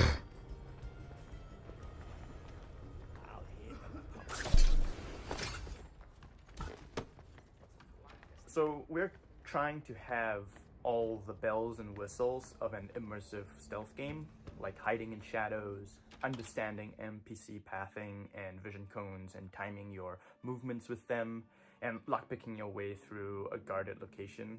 The X factor to me, however, is probably the presence of other players in the same game. The thing is, I could study the AI all day long. I could study the levels all day long. But the other thing is, I don't know what another player is going to do. Are they going to actually pickpocket me? Making, situations that are just so fun. Something that won't happen in another match ever again. I think that's the thing that I'm looking most forward to seeing players do. I can feel like a real master of stealth or deceit or cunning because I'm not just outsmarting NPC AI, which can be satisfying, but it's an actual human being that I'm getting the best of. So one of our core design pillars in Thick as Thieves is to play with your ears. And to me, that means a lot as audio director because you understand your surroundings at all times. You understand where you are on the map. You can hear where other thieves are. You can hear other threats like guards. You could also be able to tell like, oh, I'm in this quiet environment and then I can hear outside it's very loud. So I'm thinking to myself, wow, okay, if it's raining and there's a thunderstorm, maybe that can mask some of my sounds so I can kind of go in undetected. And a lot of this is not faked. If you hear a train in the background in the distance, there's actually a train passing by in the world. Every thief for themselves, right? Thieves going at it 1v1v1. And one thing that I really like to do is kind of stay back in the shadows and watch everyone go at it. People are falling into my traps and then just waiting for the right moment to swoop in.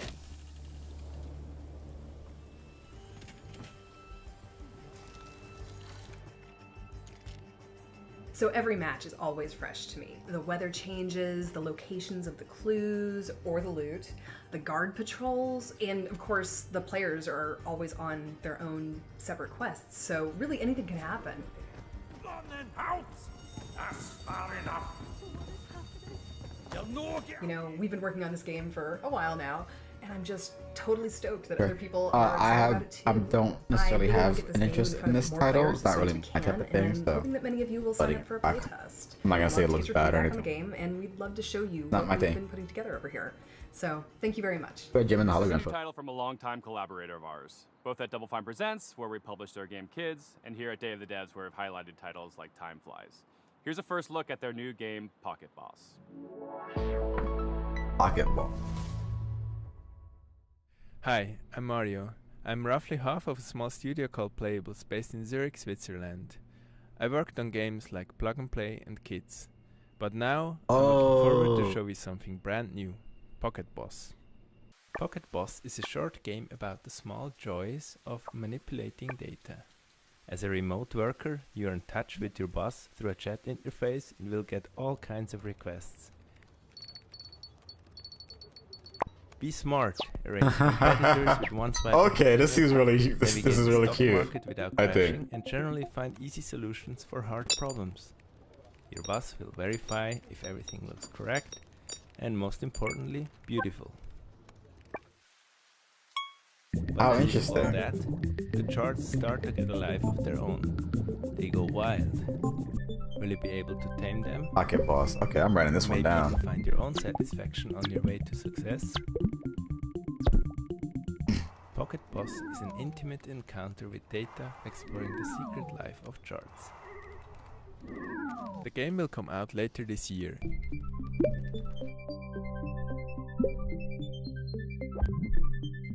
You can find more information and a link to the Steam page on pocketboss.ch.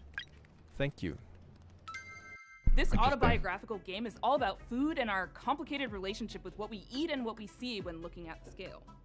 Its unique gameplay unpacks the frustration and even the strange humor of cooking, eating, working out, and more. And we finally have a release date.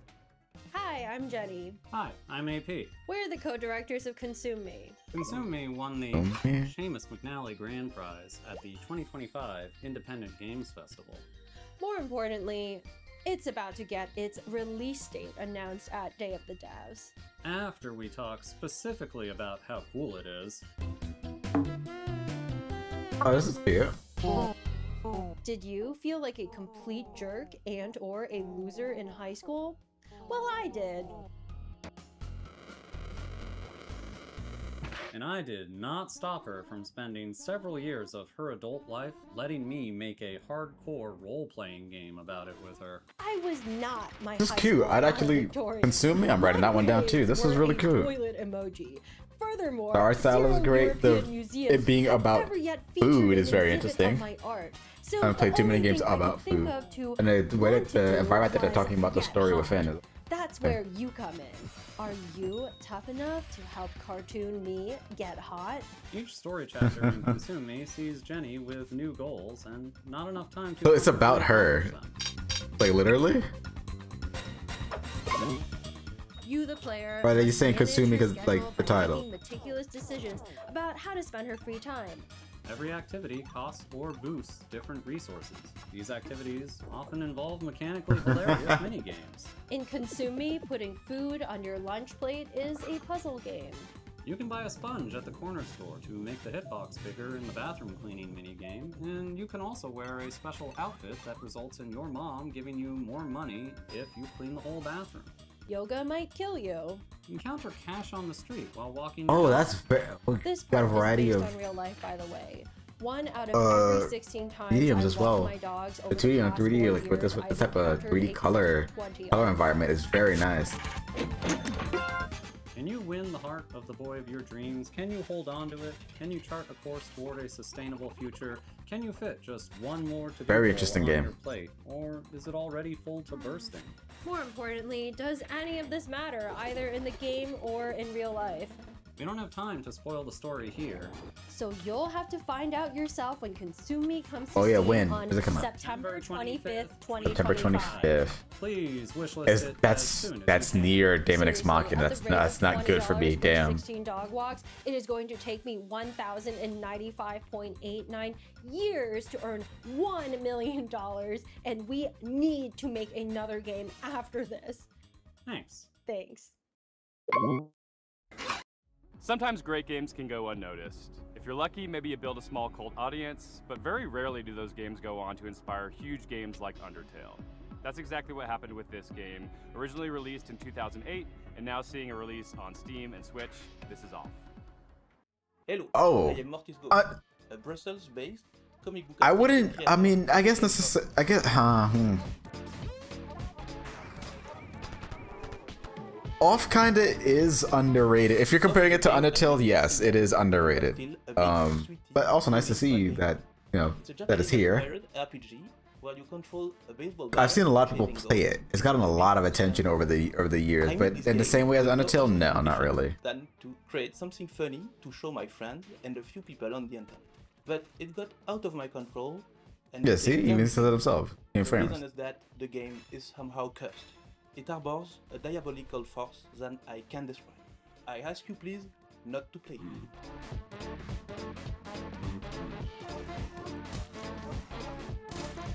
It's coming to all I'm Jack consoles. Murphy, a dev on Off. I'm Ryan Allier and the studio director.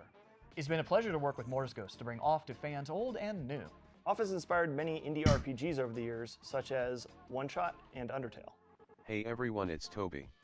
Off was a big inspiration to me and Undertale, and I hope you will take this chance to play it either for the first time or the 100th time. Oh. Off celebrates its 17th anniversary. I'm pretty sure isn't that the ending of the game, or what part of the end of the game where I'm not gonna say actually. Mortis Ghost has designed 6 new bosses for returning controllers. Plus, we have a new soundtrack, which you're hearing right now, and revamped combat.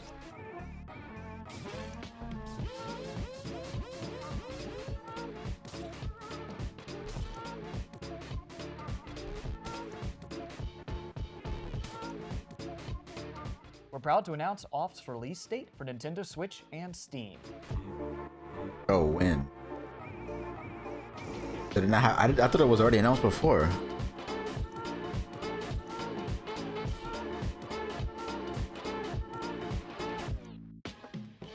August 15th. Oh, Kagura Day. Okay.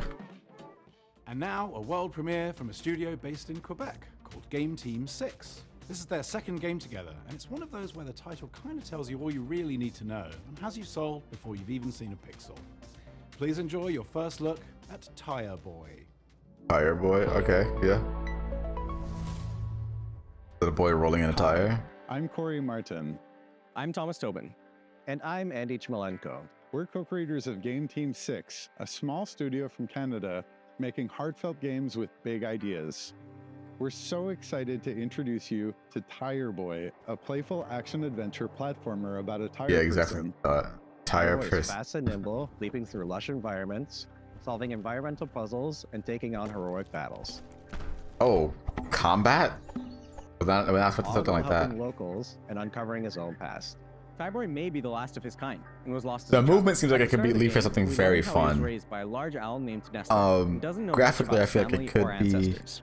It's a story about connection and curiosity. It could lean into Tire something Boy that journeys I would through a like vast, more, I think. unfamiliar world, In certain searching for aspects. purpose and traces of The his color, forgotten not specifically to the color palette, Many but of the more locals like have the grown fond of Tire Boy. They'll often ask him for things. I think it's the way ranging that from small certain favors to the game's shading main or objective, the which is to repair a separation giant radio of elements, transmitter to help the or local community making make elements spot contact out with of like maybe long-lost like a travelers. lion art or something. In spite of its silly premise, we're striving to make the world Or feel maybe the really shading that is grounded on and them. genuine. Another thing we've emphasized throughout development is being playful with the scale of things in the world, wanting to make the player feel small and make you feel like a kid, giving you that childlike experience of feeling like everything around you is impossibly big. And that has a meaningful impact Like on they- gameplay, given that it you feels- move fast and it feels more I satisfying feel like to if do some so in a certain big, characters sprawling or world. Tire Boy is other weird, heartfelt, people and full of in the little game surprises. feels quite We've built it flat to feel like a place you'll want to come back to. in their whether texture you're and their chasing colors. big moments or just soaking in the quiet ones. It does look very interesting. Wishlist Very Tire funny Boy on too. Steam now, The and follow at that type of movement that they were showing TireBoyGame.com earlier on within Blue that Sky sneak to peek. keep Is, up to date. it looks like it Thanks could for at least for watching something. and enjoy the rest of the show. Who doesn't love a vacation? Toem took us on a delightful expedition, and the sequel, Toem 2, takes us even further from Okay, I know Jonathan. Very interested. something we made from Sweden One does of it again. our peeps in the Hello, Discord. everyone. I'm Lucas. And I'm Niklas. It's about to be 8 Co-founders and o'clock. developers That at means that this is Something We Made. longer than Some of 8 you might remember an hour. us, I or mean, even better, our little game Toem from 2021's showcase. Making Toem was an adventure on its own. We never thought it would bring a whole chapter afterwards filled with love from all around the world. And that's why it's exciting and honestly a bit scary returning to something so dear to our and others' hearts. We teased the game at Wholesome Snack in December, and we're beyond stoked to show the game for the very first time.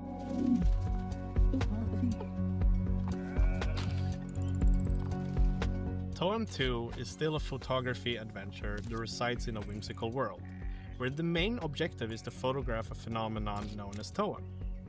Set a few years after the original game, our protagonist now jumps into their biggest adventure yet. And what the phenomenon is this time, well, you'll have to discover that yourself. Along their journey, they'll stumble upon special NPCs we call friends, each with their own personality and questline. These friends allow deeper relationships for the player, aiding them through fears and difficulties, hence becoming friends. Each friend gives the player what we call a camera tool. These tools allow new and interesting ways of interacting with the world through your camera. For example, the scissors, which cut things.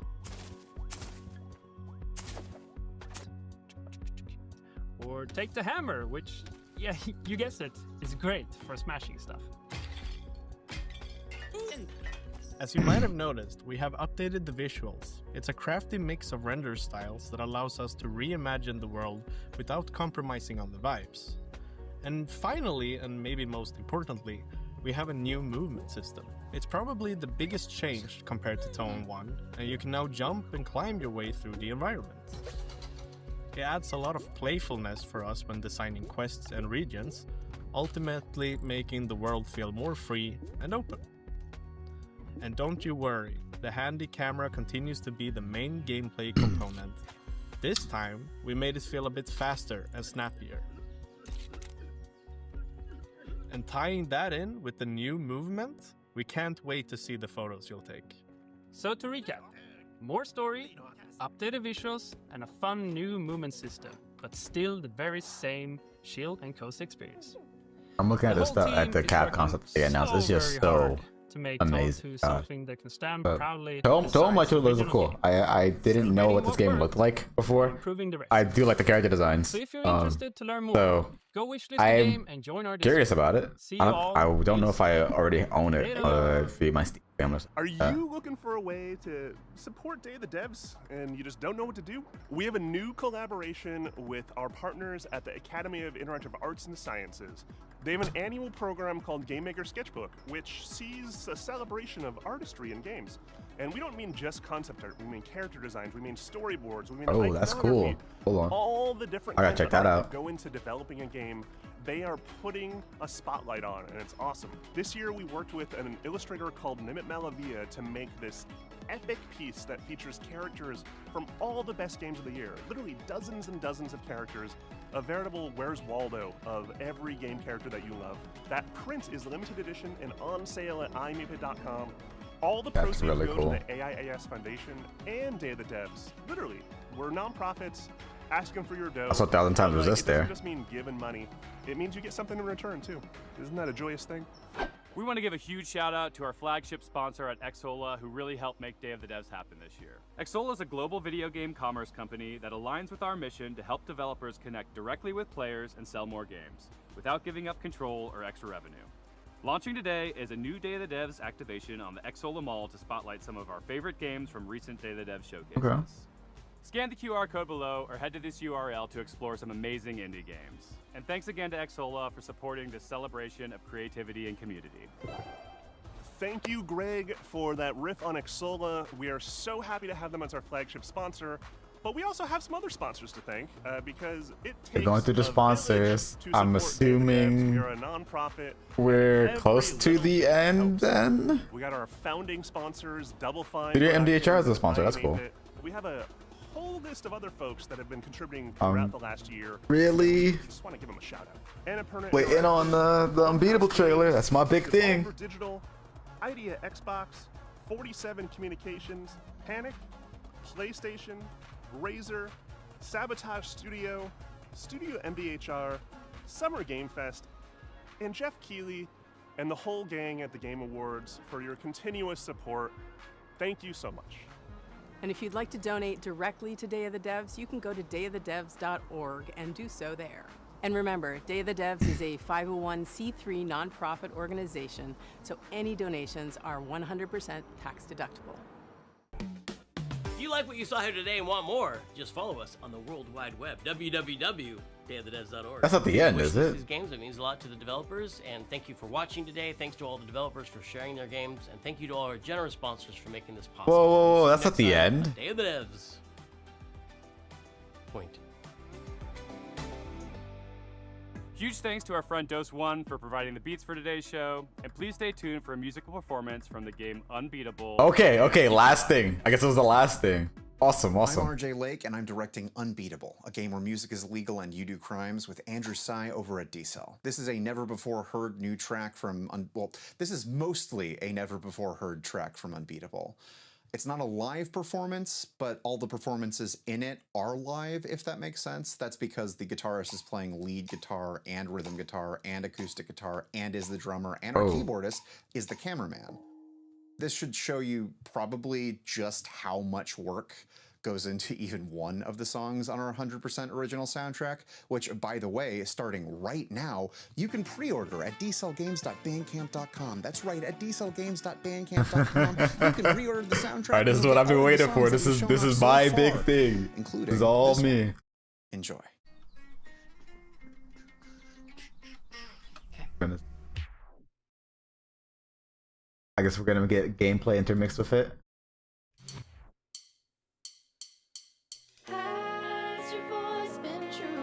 Oh yeah, we have heard some of the song. Yeah.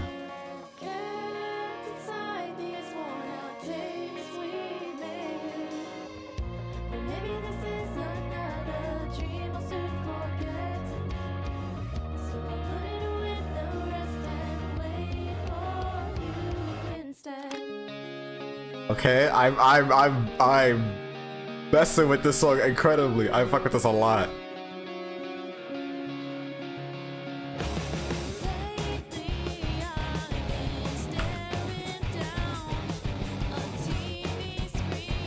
I like this a lot. Oh, that sweater dress is awesome. I want that. I need to buy that for myself. Oh my gosh.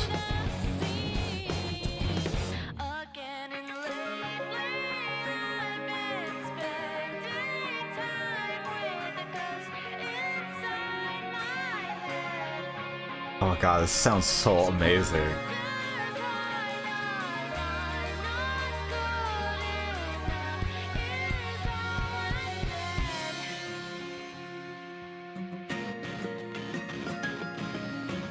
Oh man.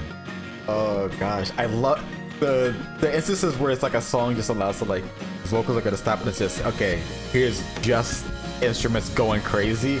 Best parts of Unbeatable song. And Forever Now is like one of my favorite songs from the game because of that so far. Oh man.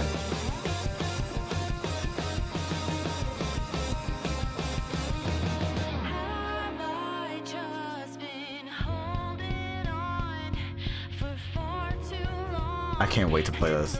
This is one of my most anticipated games currently.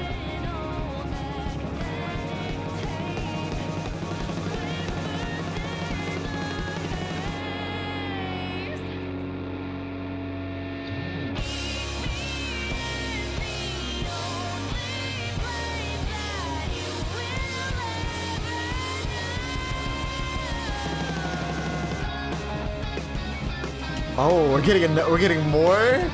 Oh, hell yes. Just keep rocking out. Please, just keep rocking out.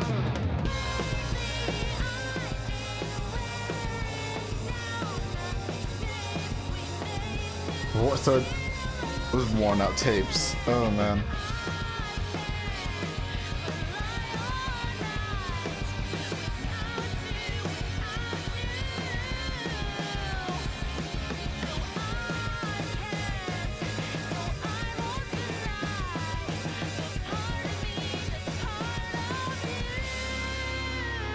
Beautiful song.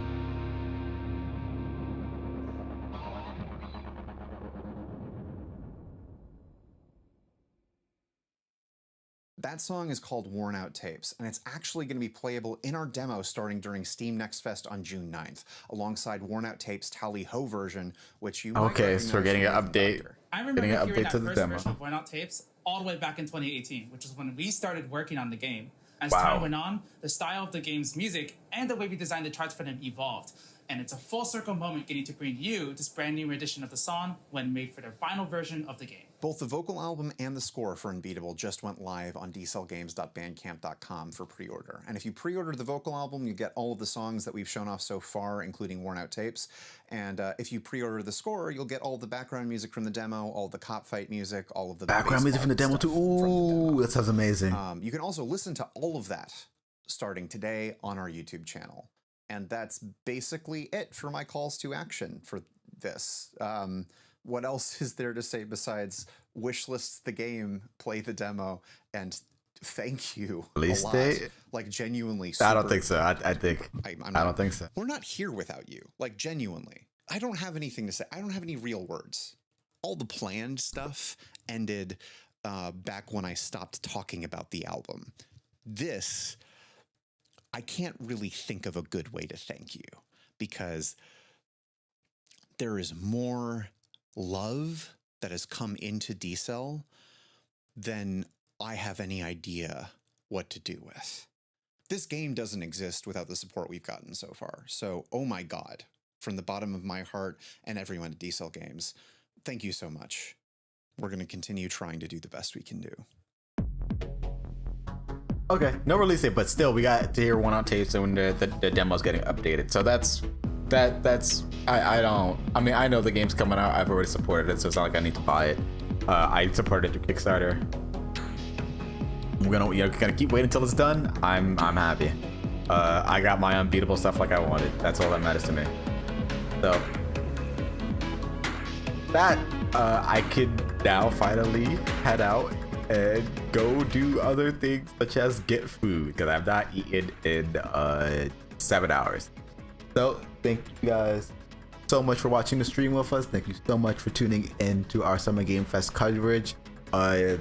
I can't say for sure when's the next time we'll be streaming throughout all the streams that are occurring. But definitely, if you are in our Discord, you have probably seen the list in our gaming events channel, where you can see all the numerous events that are happening this summer. Definitely check that out. If you join the Discord, the link should be in the description. And thank you so much for watching.